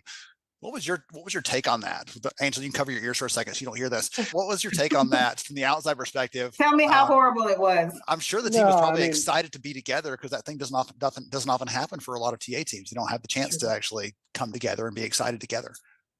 That the retreat that Angela and team put together was absolutely fantastic. There was so much energy and, just information sharing, similar to what we're doing today. I mean, I think each person on the talent acquisition team for Centera has something to share with the rest of the team that's going to level up how everybody performs. And I thought that was really fantastic to see. And yeah, I think that I could tell, obviously, from the theme of the retreat, namely that it was ICE, incredible customer experience. But, just from listening to the conversations and listening to everybody present or engage during the retreat, that the Centera team really does put candidate experience first, and hiring manager experience and recruiter experience. Like all three of those, they're really focused on. And I just remember a story from, I can't remember if it was you, Angela, or someone else on your team, just thinking about how a world-class patient experience starts with a world-class candidate experience. That was something that I think bubbled up to the top. And I know, Angela, you get motivated by helping the people that help people, right? And so I see those parallels. You were talking about the consumer experience and patient experience, and the modern job seeker, the modern consumer, they want the best, right? Removing friction. They want empathy.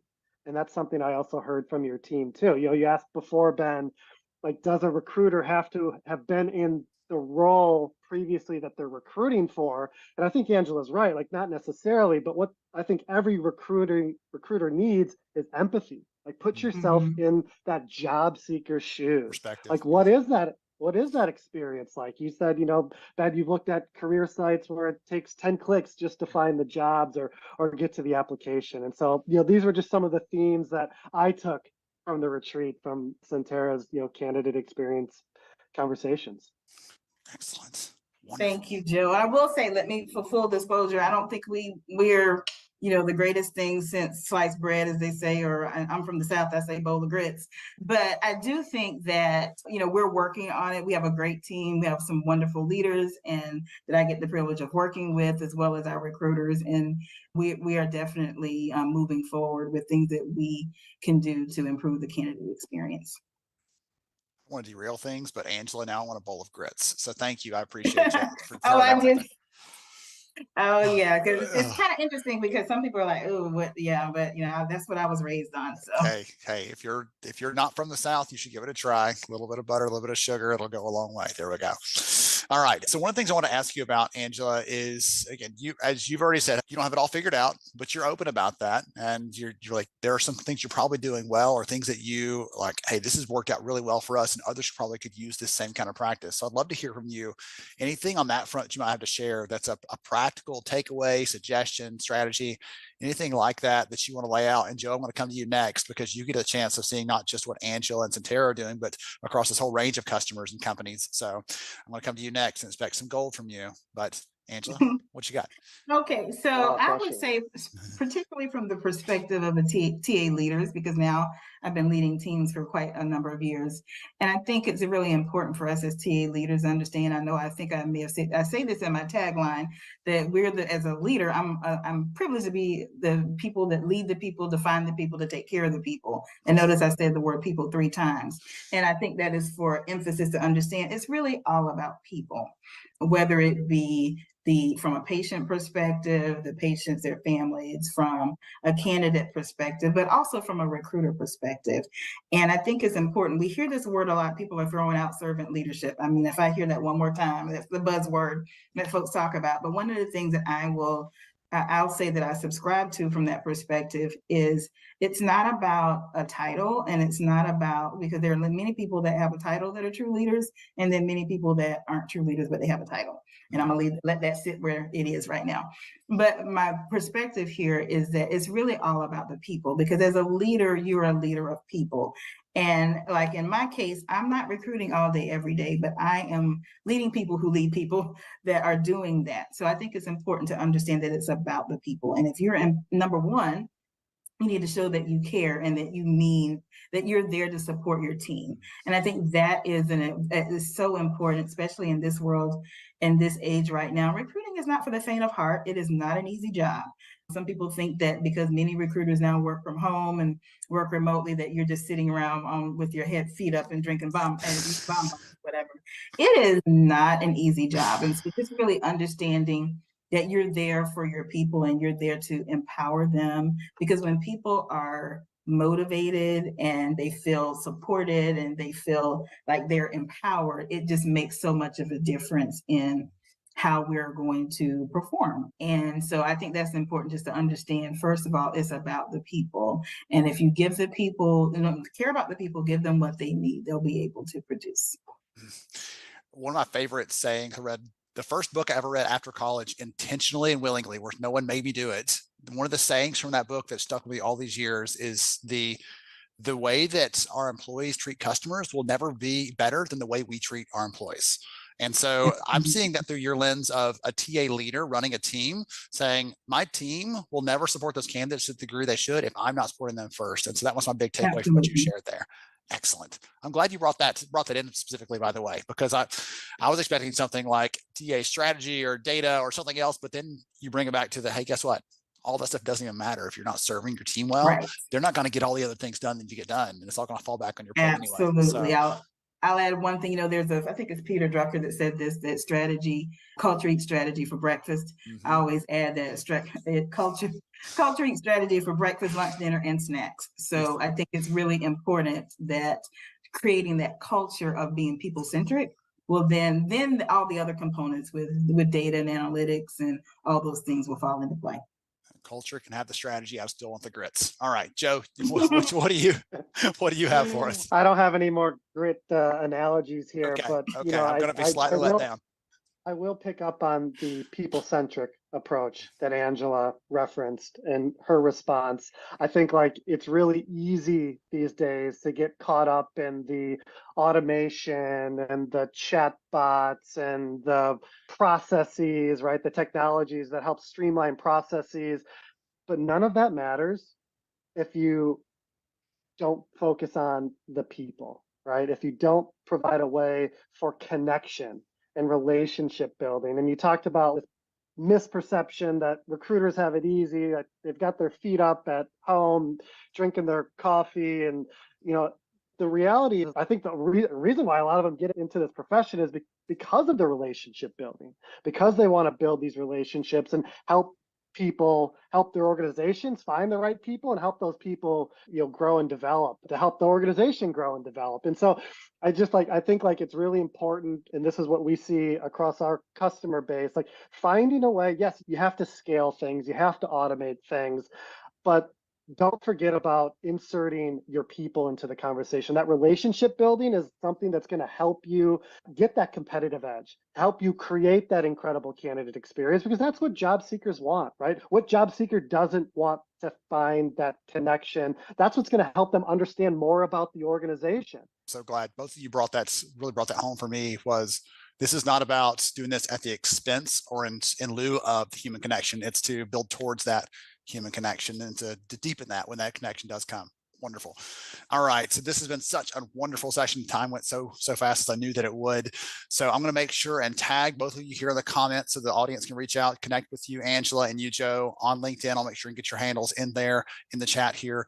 Thank you to both of you for joining us, for sharing your passion, your expertise, your insights, all 24 years worth of it, starting in 24 years ago, Angela, like you said earlier. And thank you both for hanging with us. To everybody else out there, stay tuned for more good stuff coming right up next. Okay, I've really enjoyed hearing from Angela and from Joe on that one. And I'm going to plow right into our next conversation with that. I've tested it. Things should be working properly. I guess we'll find out together in just a moment if that's true or not. We'll dive right into this next conversation because we have a couple more things to get to before we finish up today. We're going to probably end up running just a little bit over. It's okay. It's worth it. So let's dive into this conversation with Thad Price from Talroo. You're going to hear some similar conversation here on connections, and the way that Thad wraps it up, you are going to love. It's going to be really, really awesome. I am so excited to be here with you. I have an amazing and longtime friend of mine, Thad Price, here with me. We're going to be talking about some of the things that Talroo and the team there are seeing when they're serving their customers, helping them to hire at scale, hire lots of hourly people on a regular basis, consistently, all those good things. And we probably will talk about best practices, some of the things they're seeing that are competitive differentiators. I'm putting you up on like a high pedestal here, Thad, by the way. I know. I hope I live up to the expectation. And he'll tell you the secret formula for the Coca-Cola. No, I'm just kidding. Before we get to some of the fun stuff, Thad, take just a second, tell the audience a little more about who you are and what you do, and then we'll get into the fun stuff on recruiting. Yeah, hi, I'm Thad Price. I'm CEO here at Talroo, and we're a talent matching platform helping companies source and match frontline team members to help ensure that you're meeting your hiring objectives and growing your team. Awesome. Straightforward there. Okay, when Thad is not doing that, not leading Talroo, what do you like to do, Thad? My kids, center of my universe, all the things outside. Austin, who are here in Austin. Austin is a great place for enjoying, not this summer, it was brutally hot this summer, but there's a lot of ways which we can enjoy being outside and enjoy the Austin weather outside of the summer months. Okay, perfect. Awesome. We actually came to Texas this summer right before school started. It was August and it's hot here in Alabama, but it was just, whoa. It was something brutal. Else. Something else. It was a rough summer, that's for sure. Yeah, goodness. Okay, wonderful. Well, good to hear. For a lot of people out there are like, oh yeah, go Austin or go kids or go outdoors. So you've got a lot of friends in your corner now. So I want to kind of just cast a quick net across things and just cast this wide. So You have a front row seat. You're working with a range of customers, serving these different employers, trying to serve and connect with candidates. And I'd love to hear from you. How do you think hiring has changed in the last year or two? Anything significant, different? What's been the big trend that you've been watching? Well, I think the big thing that I would say is there's this constant theme of the job seeker strikes back. And what I mean by that is all of the ghosting and all of the lack of communication that unfortunately employers have, provided in the last few years. Now the tables are turning, and the tables are turning from a lot of ghosting that's happening from job seekers. And a lot of that is stemming from lack of communication, lack of quality of connection, the idea of volume and not the quality connection and the quality applicants that a lot of employers need to ensure they're achieving their hiring objectives. So I think there's a lot of that going on. And I think that we've learned a lot over the last few years, especially in the frontline and essential worker recruitment industry. So what do you mean by quality of connection? Because I think a lot of people hear that and they're like, okay, well, we try to connect with people, but is there an actual way to measure that quality or understand that piece? Yeah, so quality connection can mean a lot of different things. It's a new way for us to think about how we can connect candidates to great employers. And the first thing is the brand connection, right? When we think of your brand and we think of what people are saying about you as an employer without you being in the room, right? That is the actual definition of what your brand is. And that brand is so important in ensuring that you create raving fans for your employment brand. And it's so important, right? Can't undersell the importance of a brand. The second is the way in which we communicate, right? If we walked into a store and we asked for help and we didn't get a response back from any of the customer service professionals that were in that store, we probably wouldn't go back to that store ever again. And so how is applying for a job any different? And we've come a long way as an industry, but we still have a lot of work to do. We still have a lot of work to do to ensure that there is constant communication on application status. There's constant communication of, hey, did I get the job? Where am I? Is this black hole that we've been talking about for years? And so when we think about quality of connection starts with your employment brand. The second is the engagement that happens along the way as we connect with job seekers. How are we communicating? How are we sharing the good, the bad, and the ugly, whatever that is, through the application process? And the third piece is this idea of being competitive and understanding who we're competing against. And we think of this idea in product marketing around battle cards, right? When you think of looking at your product and comparing your product to another competitor in the market, there's this idea of battle cards. And the idea is all right, who am I competing with? And how can I ensure that I'm able to sell and close new business? Yeah, exactly. That applies to candidates as well. So this battle card idea, I think, is really interesting because a lot of people probably heard that for the very first time here. How do you practically use that as a TA leader so that you're actually getting some mileage out of it? Because it takes a little time to invest in it, but you're going to get something back, I would imagine.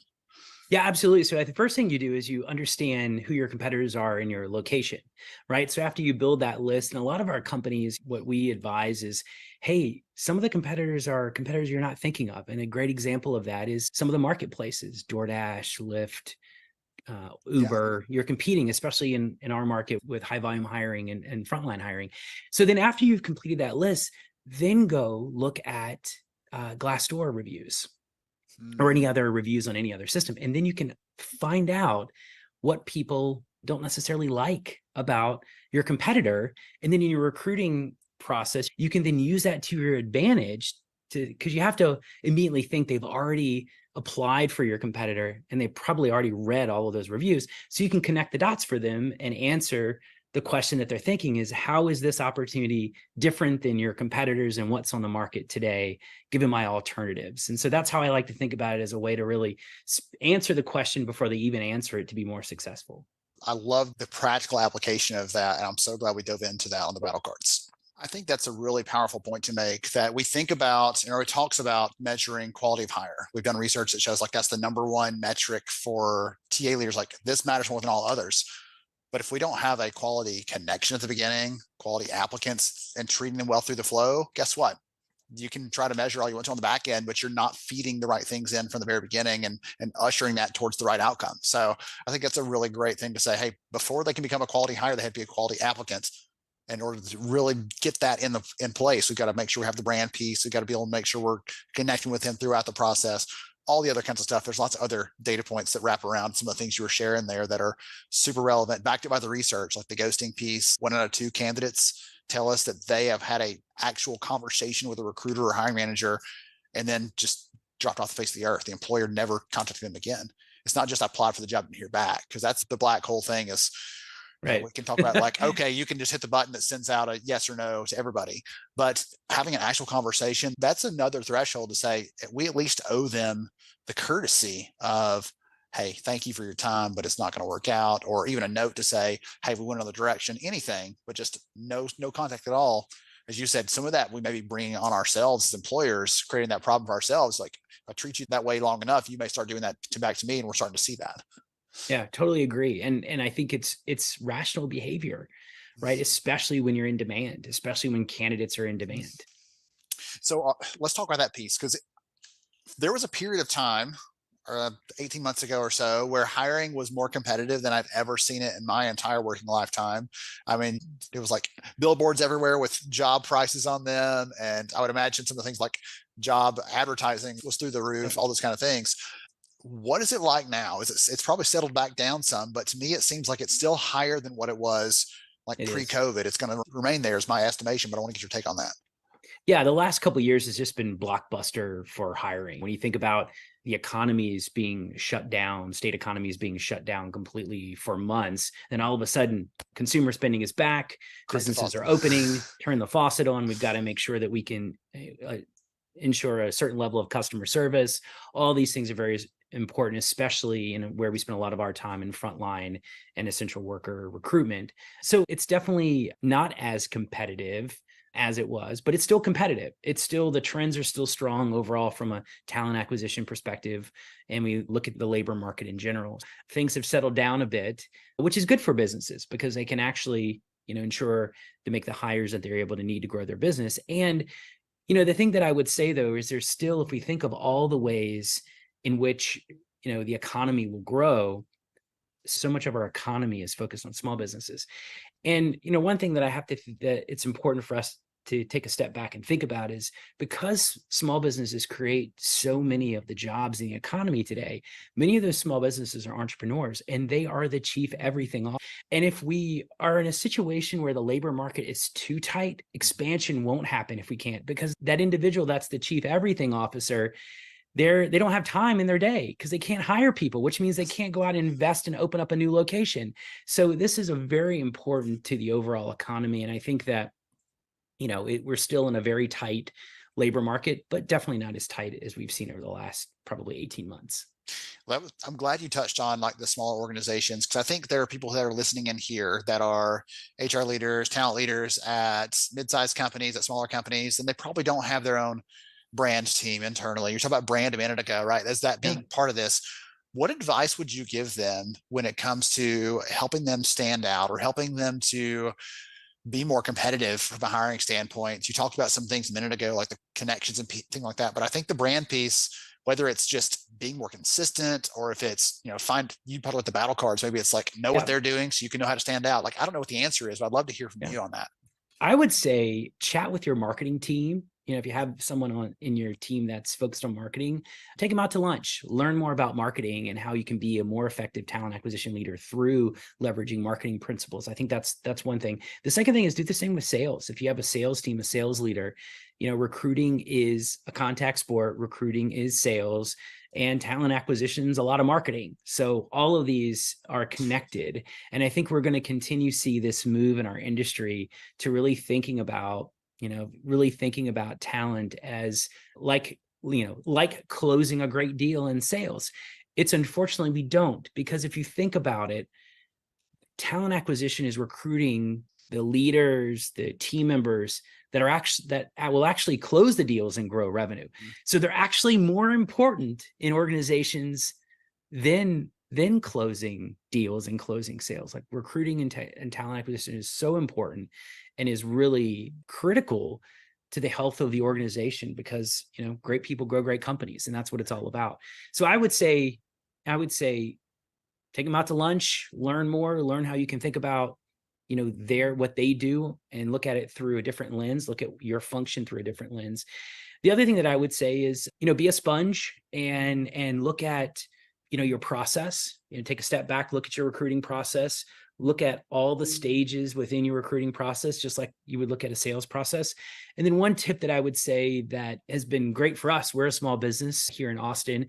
And, one of the things that we did that has a low cost is we got pretty involved with the local business journals, so the local newspapers, media companies that have the best places to work, surveys that actually are provided. And what I always say is that if you have a chance to celebrate your brand, you have a chance to celebrate you as a unique company, have your team fill out, go through those survey processes, fill that out. And if you win, that's great branding for you as an employer of choice in a local market. And it doesn't cost anything, just your time to really focus on it. So that's one great tip for small businesses in ways you can actually start to elevate your employer brand in a small market, Oh, I like even a that. large market. Yeah.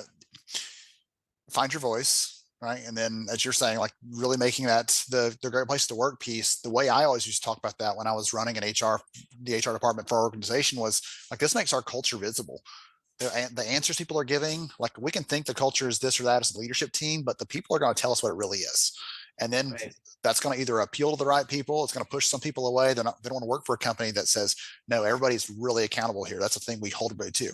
That's going to push some people away. It's going to draw others in that really say, hey, I want to work for a company that's, like high demand, high driving, but also high achievement oriented, where you get that done and everybody's like celebrating for you. So like there's fun things there when you make that visible. I like that. One of the things we see in our research, you talked about one of these things a little bit ago, is quality of connection, thinking about the mechanics of your process, all those kind of things. One of the things that candidates tell us in the research is like, I want to see data on comp. I want to learn about development opportunities. I want to know about the company and not just what they do. We're in this industry, but what's their mission? What's the impact they're going to have? And so when I'm talking to talent leaders, I'll share some of this data later on today, actually, with the live stream. But when we talk to talent leaders, we're like, listen, these things are free to talk about this stuff that you're doing. Just sharing those things doesn't cost you anything, but you stand out from the crowd for the good reasons because you're transparent with candidates about the things that you care about. Have y'all worked with any clients that are doing that kind of thing? Or do you talk with that piece of it, really trying to share and be open about that kind of stuff outside of the culture bubble, more like the benefits or other things about working there? Yeah, absolutely. Transparency is key. We built an algorithm a few years ago where, based on your job posting, we will extract what's important out of your job posting and surface it earlier in the job search process for job seekers. And that's really important. So benefits, pay, all of these things. This was a few years ago. And so what we found is if we can actually qualify a candidate based on what they're looking for before we connect to the employer, that increases this quality of connection. They know what they're looking for. They know what's important to them. And so, we have seen that, any ways that you can be transparent in your process, ensure that you're actually sharing this in your job posting, you can create a better connection and drive more qualified applicants. So be transparent as much as possible. When you think about everything that you're offering, that's sales, right? And you know what? I would be transparent as possible, because if you're not, they're going to form their own conclusions reading Glassdoor or some other platform. So be transparent, right? Don't leave it open-ended. I think it's super important in today's environment. There's a quote I used to have hanging up on my board when I first got a job as a recruiter, and it said, I'm going to butcher it now, but like, in the absence of communication is misinformation and mistrust, something like that. But basically, absolutely. If I don't tell you, your mind instantly goes to, Ben didn't answer the phone. He must be like, he must hate me. What did I do to cause this? Like, no, Ben was just busy picking up kids from school. It wasn't a big deal. But like, your brain instantly goes to the worst things, and the candidate's the same way. If we're not sharing those things, they'll assume, oh, it's because they're hiding something. It's because they don't have anything to share. It's because we're not doing the right things for other people. And you might be doing amazing things. We see this in all kinds of our research. One of the things that I shared with an audience last week was talking about recruiting, but I said, listen, how we retain people also matters for our recruiting. There's a data point that said if someone feels accepted, respected, and appreciated at work, which is the definition of belonging, if they feel like they're truly connected to the workplace where any of you out there listening to this are actually operating, then they're 5 times more likely to tell everybody they know about where they work and what it's like. Yep. And so, like as you were saying a minute ago, like there are people they'll go check the glass doors and the other stuff like that, but we trust people around us, people who we know, people who we like, people who we respect. And if they're telling us, hey, listen, I work at this amazing company, even if you're good where you are, you hear someone else looking, you're like, hey, by the way, you ought to check them out. I heard good things about them. So we're like, turn all your people into recruiters too. There's all kinds of good stuff there. You're absolutely right. And I think, what I've found to be very effective when you're recruiting, and most leaders, one of the number one things they spend their time on is recruiting. That's just how it is. Even if you're not in talent acquisition, you're always recruiting. You're either always selling or you're always recruiting. That's just how it goes. I would say that if you're not in it to change a life, then you should never hire in the first place. And I think so much of what we do is in the motion of, I need to fill this rec. I need to fill this rec. I need to fill this rec. And we don't do a good enough job of sharing the opportunity around how we're in the life-changing business. And that is your North Star. That is what we're doing. That was what's important to you, how we can turn your dreams into reality. All that's so important. And when you go at hiring and talent acquisition is, can I change a life? It's more than this rec. When you're thinking of inviting someone to join your company and you're giving them an offer letter, it's much larger for them, right? Maybe not for you. You may not think about it as a talent acquisition or leader or recruiter at that time, but you should be, because the candidate's thinking, I want to be successful. I want to advance my career. These are all the things that I hope this company can provide for me. And you've got to go at it as, I'm in the life-changing business, and how can I change your life? And you will be a lot more successful thinking about talent acquisition and recruiting if you're in the life-changing business. Oh my goodness. There's no way to top that one. Okay. So I just want to give you like a high five virtually for that. I think that's a great way to wrap that up, and a great reminder for everybody listening in. We talked about a lot of the nuts and bolts and logistics and some of the key things you can do strategy wise, but if it all comes back to that piece, that you're going to end up okay. You're going to end up to the good if you start out from that impact. How am I impacting someone's life through this? Not just putting another butt in another seat and moving on to the next one. And I think as an industry, we don't do a good enough job of sharing those stories. And that's part of brand. Brand building is about telling those internal stories where people have gone from, customer service to manager to director to leader. They've been there for 15 years, 10 years, 8 years. They built their career. That's how you celebrate success. And that is part of branding. And you've got to celebrate those stories because, your company did change a life, and it could be you as well.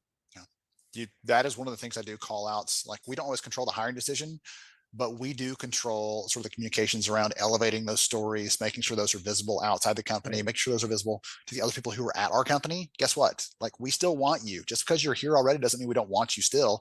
We want you to find another opportunity inside if possible. It's much cheaper for us. It's less risky, all the good benefits of hiring from within. So goodness. Okay. I didn't tell you this at the beginning, Thad, but we appreciate Talru for coming alongside us, supporting the event, making this possible for all the leaders out there listening into this. So we'll give Thad and Talru a quick tag here in the comments so everybody can reach out, connect with him, follow the company and the work they're doing to change lives for the better. We appreciate you, my friend. Thank you. Yeah. Thanks so much, Ben. Take care. Absolutely. To everybody else, hang tight for more good stuff. Okay, lovely, wonderful. It was worth the wait. I loved how Thad wrapped that session up, talking about really having the opportunity, the privilege, and maybe the responsibility of changing lives through recruiting, helping someone, and by extension, maybe their family, realize their dreams, their career hopes, all that good stuff. Okay, I am going to transition right to this last session here. We're again a couple minutes behind, but good stuff here. I'm going to share some of the research with you, just a couple points, a couple ideas, try to make this very practical for you. There's some ideas in there on things you can do through your job ads, how you're interviewing, things like that, that costs you nothing and increases candidate responsiveness and interest in the roles that you have. So a couple good things coming to you here. And I'm joined for this one by William Tencup from Recruiting Daily. So let's dive in and make this one happen as I get this ready to do. Here we go. All right. Oops. Here we go on that. I know you've had a great time today at the live stream, got a lot of notes, got a lot of ideas from some of the conversations, and William Tencup from Recruiting Daily is here with me. We're going to go through and share some of the research we found. And I actually have William here kind of representing the audience a little bit with a sort of fresh take on things. So as we're going through, anything that comes in your mind, William, well, maybe not anything, but almost anything that comes in your mind, you're welcome to share that, comment, jump in. We've got about 20, 25 minutes or so to share some of these things. And it's my hope that through this conversation, through some of the data points, we'll give the audience some things to help them think through how to recruit better in the coming year. Sound good? Sounds perfect. Awesome. Let's dive into it. So a couple of things. I'm going to start off with a couple of things we found in the data. So we just finished a study recently. We talked to 500 different talent acquisition leaders, and we asked them across the board. There's a lot of different options and challenges and things facing right now. What are the biggest things? Is it volume? Is it quality? And so on. And so the biggest things, probably no surprise to anyone listening in here, lack of qualified candidates, the biggest thing, just trying to find the right types and kinds and skills and skill sets and everything else. It's a big priority. Lack of responsive candidates. I'll talk about ghosting in a little bit, but we found a lot of challenges with that. And a lot of employers saying, even when we get someone to apply, we're still trying to like pull teeth to get them to move on. And then last but not least, actually inexperienced recruiting teams was pretty high on the list. That surprised me as well. A lot of teams have had turnover, and to manage the cost, it's my guess here that employers are trying to bring in some junior recruiters to help offset the expenses of having a recruiting team in the past. But just having a lack of experience in the team, maybe they're new to the industry. All these things are creating this challenge though for employers that want to recruit well and want to find, convert, bring on the best candidates right now. They're struggling with those kinds of things overall.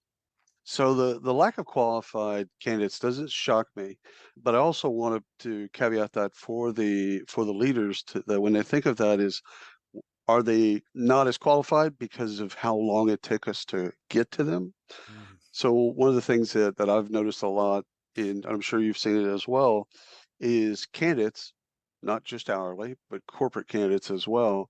They want to get a text. They want to get something immediately. Like if I send you a text, I expect you to send me a text, even if it's, hey, Will, totally locked down for the day. Can I talk to you tomorrow? Yeah. Great. That's fine.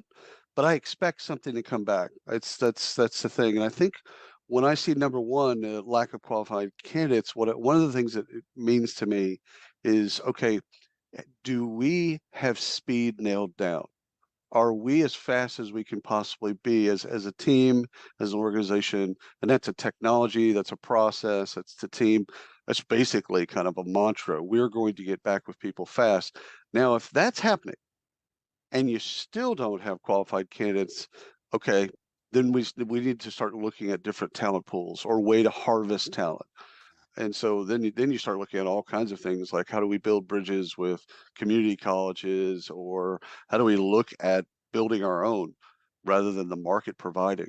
So I would want them to do the test first and say, okay, are you getting back to candidates in seconds, minutes, and hours, or is it days, weeks? And if it's days and weeks, then you don't have a lack of qualified candidates, or you can't know that you have a lack of qualified candidates until you have speed nailed down.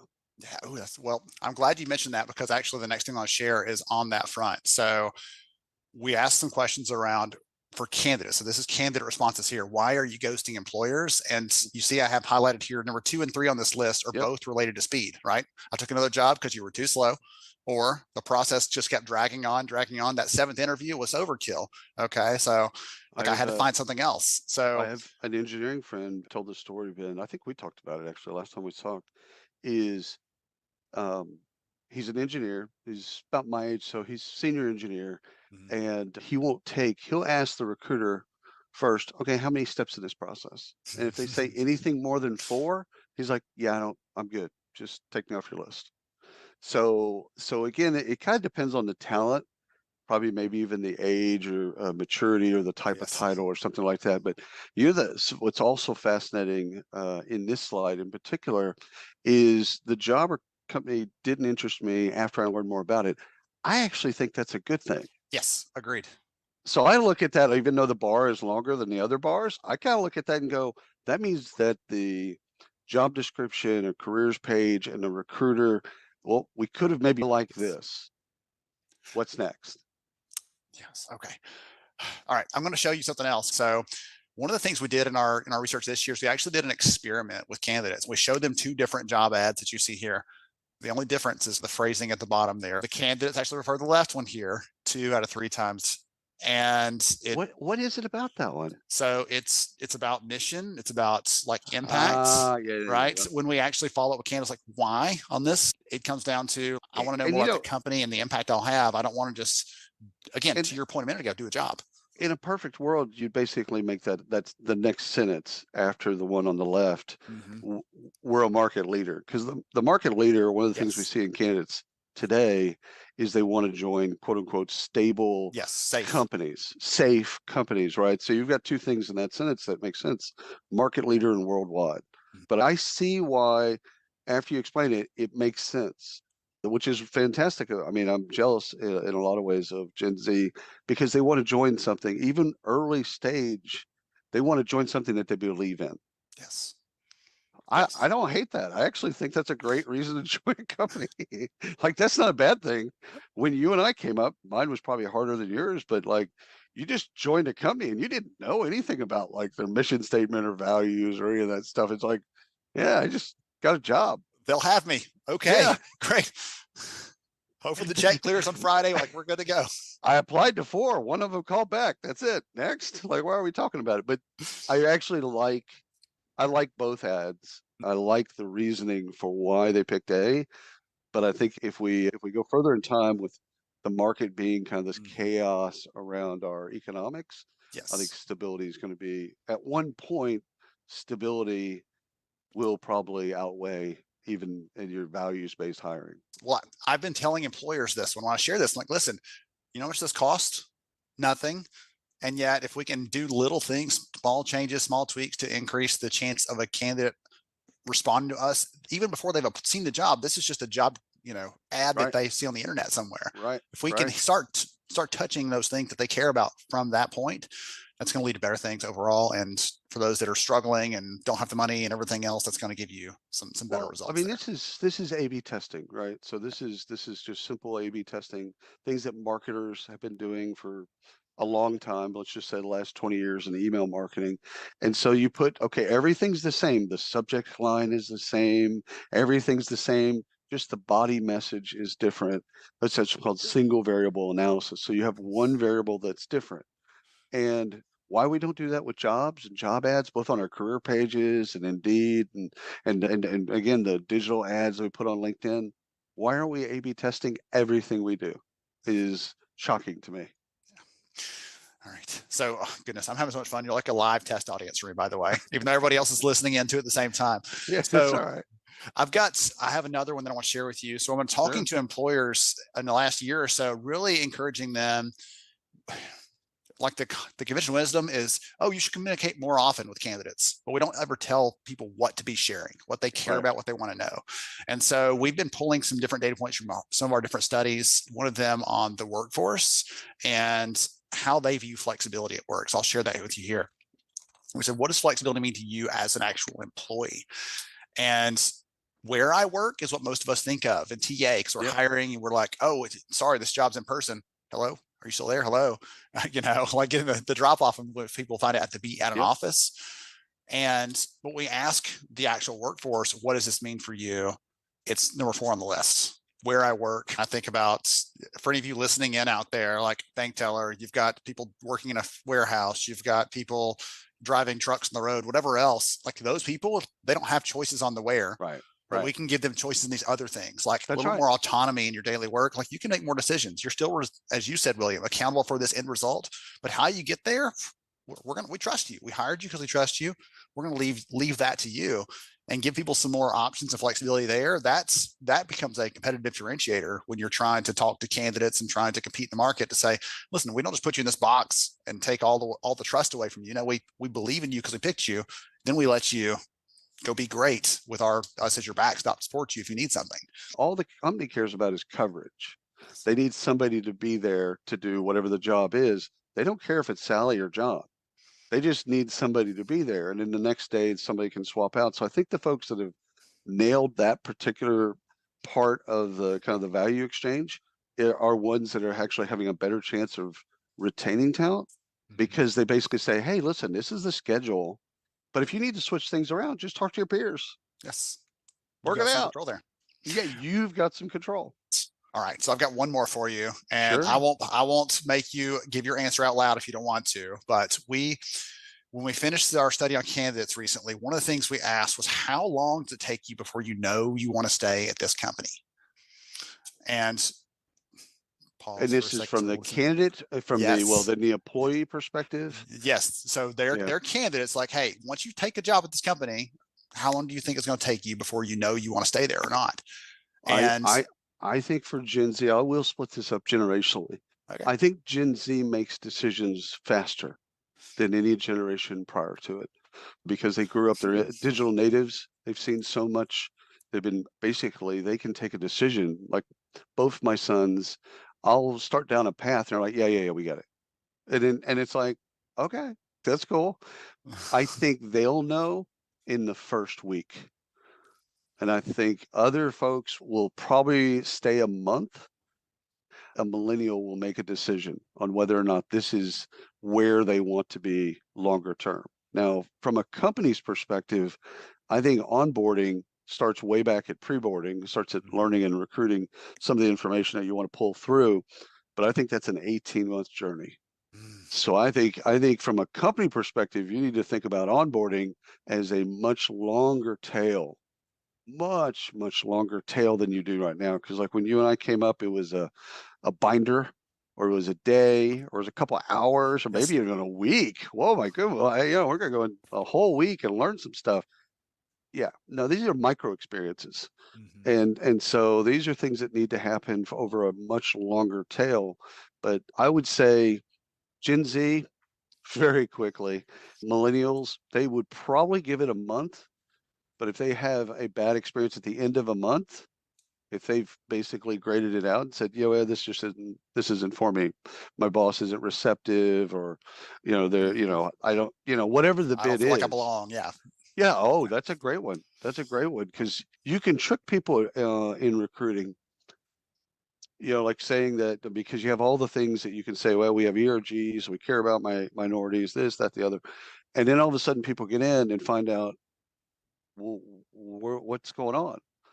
And so that lasts for about a month for millennials, and then they're like, yeah, I'm not here to change you. If you're not willing to see change and do it yourself, I'd love to be a part of it, but I'm not going to change you. They'll just change jobs. It's too easy to change jobs. So I've got to admit that I don't actually know the answer to that on the age correlation. I know the overall number, and now I've made a note for myself. This is a learning experience for me too. I've got to go look at the data and find that one out. Overall, 2 out of 3 candidates tell us that they know within either the first day or the first week whether they're going to be sticking around or not. So very early, very quickly, like you lean towards. And so if you have managers, by the way, anyone listening, like you have managers like, I'm going to check in a month or check in at 2 weeks. Like, no. Back that sucker up. Be there, be intentional, don't have them spending big chunks of time by themselves that first day. Get them connected to people, get them in the loop, make them feel like they are connected, not just to hoodwink them, as you've mentioned, William, but to make them truly feel connected to people around them, what the company's about, because you have a very short runway to make that happen, or they're going to opt out. Well, you've mentioned the word intentionality or a couple times. You do that in recruiting. And if we do that well in recruiting, then we can pull people forward. But the historical line of demarcation between recruiting, talent acquisition, and HR was onboarding. The offer letter's been sent, they've accepted, baton's been passed. And I think the thing is what we've got to do is put a sense of urgency into HR. It's like, let them tell us to slow down. Let them tell us, I need another week to figure that out. Okay. Like, go faster than they. Like, this is one of the bits is you want to be in HR, you want to go faster than your employee. So how do you do that? Well, some of this is process, some of it's tech, and some of it's just mindset. Like, we've got to change our mindset from like thinking that onboarding is this little bitty moment in time, and then and then it's done. It's like, it never ends. All right. I had so much fun with this. We're about to wrap up for the rest of the day, but William, thank you for spending some time with me. I'll make sure and tag you here in the comments when anyone can 100%. reach out and connect with you, follow you, reach out to you here on LinkedIn where you're very active. I appreciate your inputs and your ideas here. This has been great. Thank you, my friend. Always. Absolutely.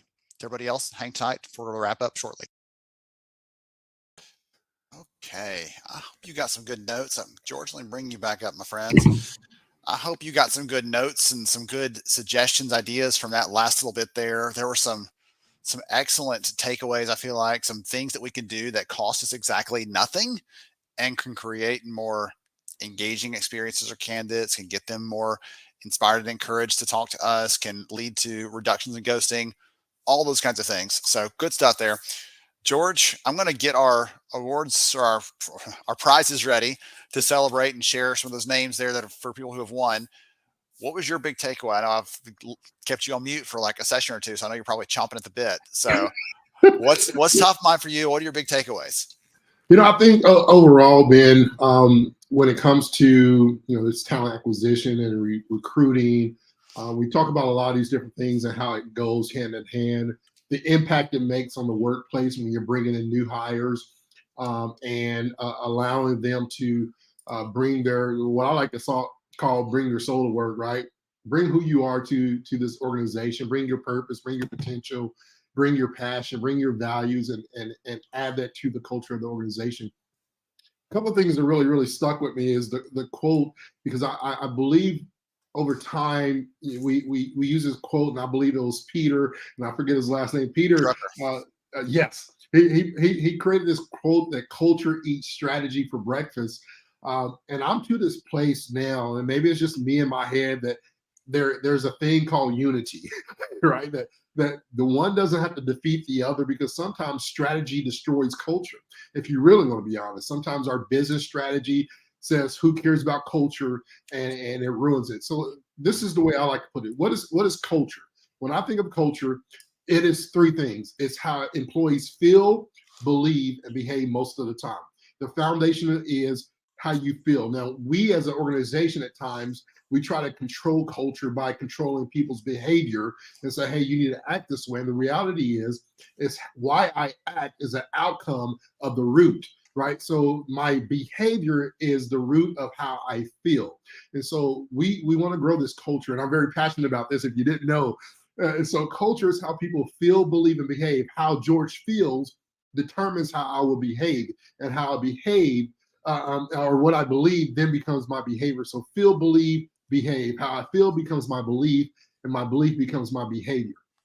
And it's my reality that culture doesn't eat strategy for breakfast. Culture and strategy meets for breakfast. We have a business strategy, a sales strategy, a marketing strategy. Organizations that thriving, where employees really want to belong, have a culture strategy of some sort, where they want people to feel like they are part of something bigger than what they do, but it's tied to a why.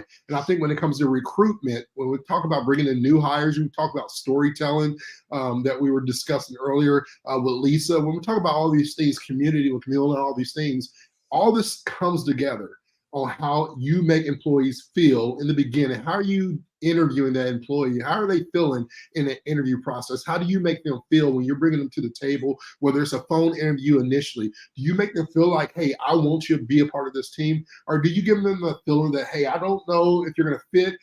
People have that feeling. It goes to what you said in that last thought, Ben, with that chair, is that employees now, when they get hired, new hires, when they join your team, they're making a decision within 5 days whether or not they're going to stay with your employee, your organization. And the reason boils down to culture. How do you make them feel within that first 5 days? All the core values, the marketing that you use for the hiring process, all those things come to light. The reality is that we see clear now. We take the root of what it is initially. That first week, how does leadership make me feel? How does this team make me feel? Is it and does it align with what you say? Are the core values being lived? Is it just the core values on the wall? Are you living those core values? Are they a promise that you have, that you live daily in everything that you do, say, and believe? And if not, we're out of this place. And so a lot of those things tied to culture. So I want to encourage people, let's not eat strategy for breakfast. culture and strategy can meet together. And that aligns also with recruitment. How does culture and strategy align with your recruiting strategy, and your hiring practices, and how can they make each other better? I'll stop right there, Ben, because I can go on and on and on about how this alignment works. But it all ties to leadership. It all rises and falls on leadership, and how we strategically think and then put into action that plan that we have. Wonderful. I love and appreciate that, George. Every time you bring your culture definition out, I'm like, yes, I want to like jump up and down and cheer. So I'm with you on that one. All right, everybody. So I know you've been hanging out, waiting to see prizes, information on credits, all that good stuff. So we're going to wrap up here. Thank you again, George, for joining me here, for the amazing audience, for chiming in, for participating today, for really coming alongside us, for our amazing speakers and partners on this event. We've had so many great takeaways and ideas from this. I can't wait to repackage some of these conversations into the podcast to really draw out some of those insights as well there. Excellent. All right. So let's share this up. For those of you that are here on the screen, just shoot an email to our team, events@lhra.io. You can do a screenshot here if you are on this list. So we're giving away copies of my book on recruiting, retaining a shrinking workforce, giving away some of these fun notebooks, Recruit, Coffee, Repeat. And anyone that gets one of those, we're going to give you as well one of the Champion Your Purpose books there. If you get the notebooks, you can have something to read and something to write in. There you go. And then Matt Johnson, you were all over it today. Great comments, suggestions, questions, interactions in the chat today. So this mug right here is going to be headed your way, Matt. Thank you for participating today, for being an all-star in the conversation and really chiming in and being an active contributor. As I said earlier, thank you to our supporters, Talroo, Brazen, BrightHire, all made this possible. They're all helping employers solve really big problems when it comes to hiring across the spectrum. And I really enjoyed the sessions today that they helped to bring together for your credits. HRCI, SHRM credits, pre-approved for this event. That email will be coming in the next 24 hours with links to the replay and other things that you're going to want to see.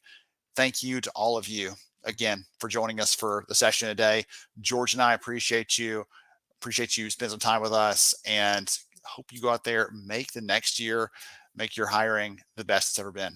Thank you so much and have a good one. Take care.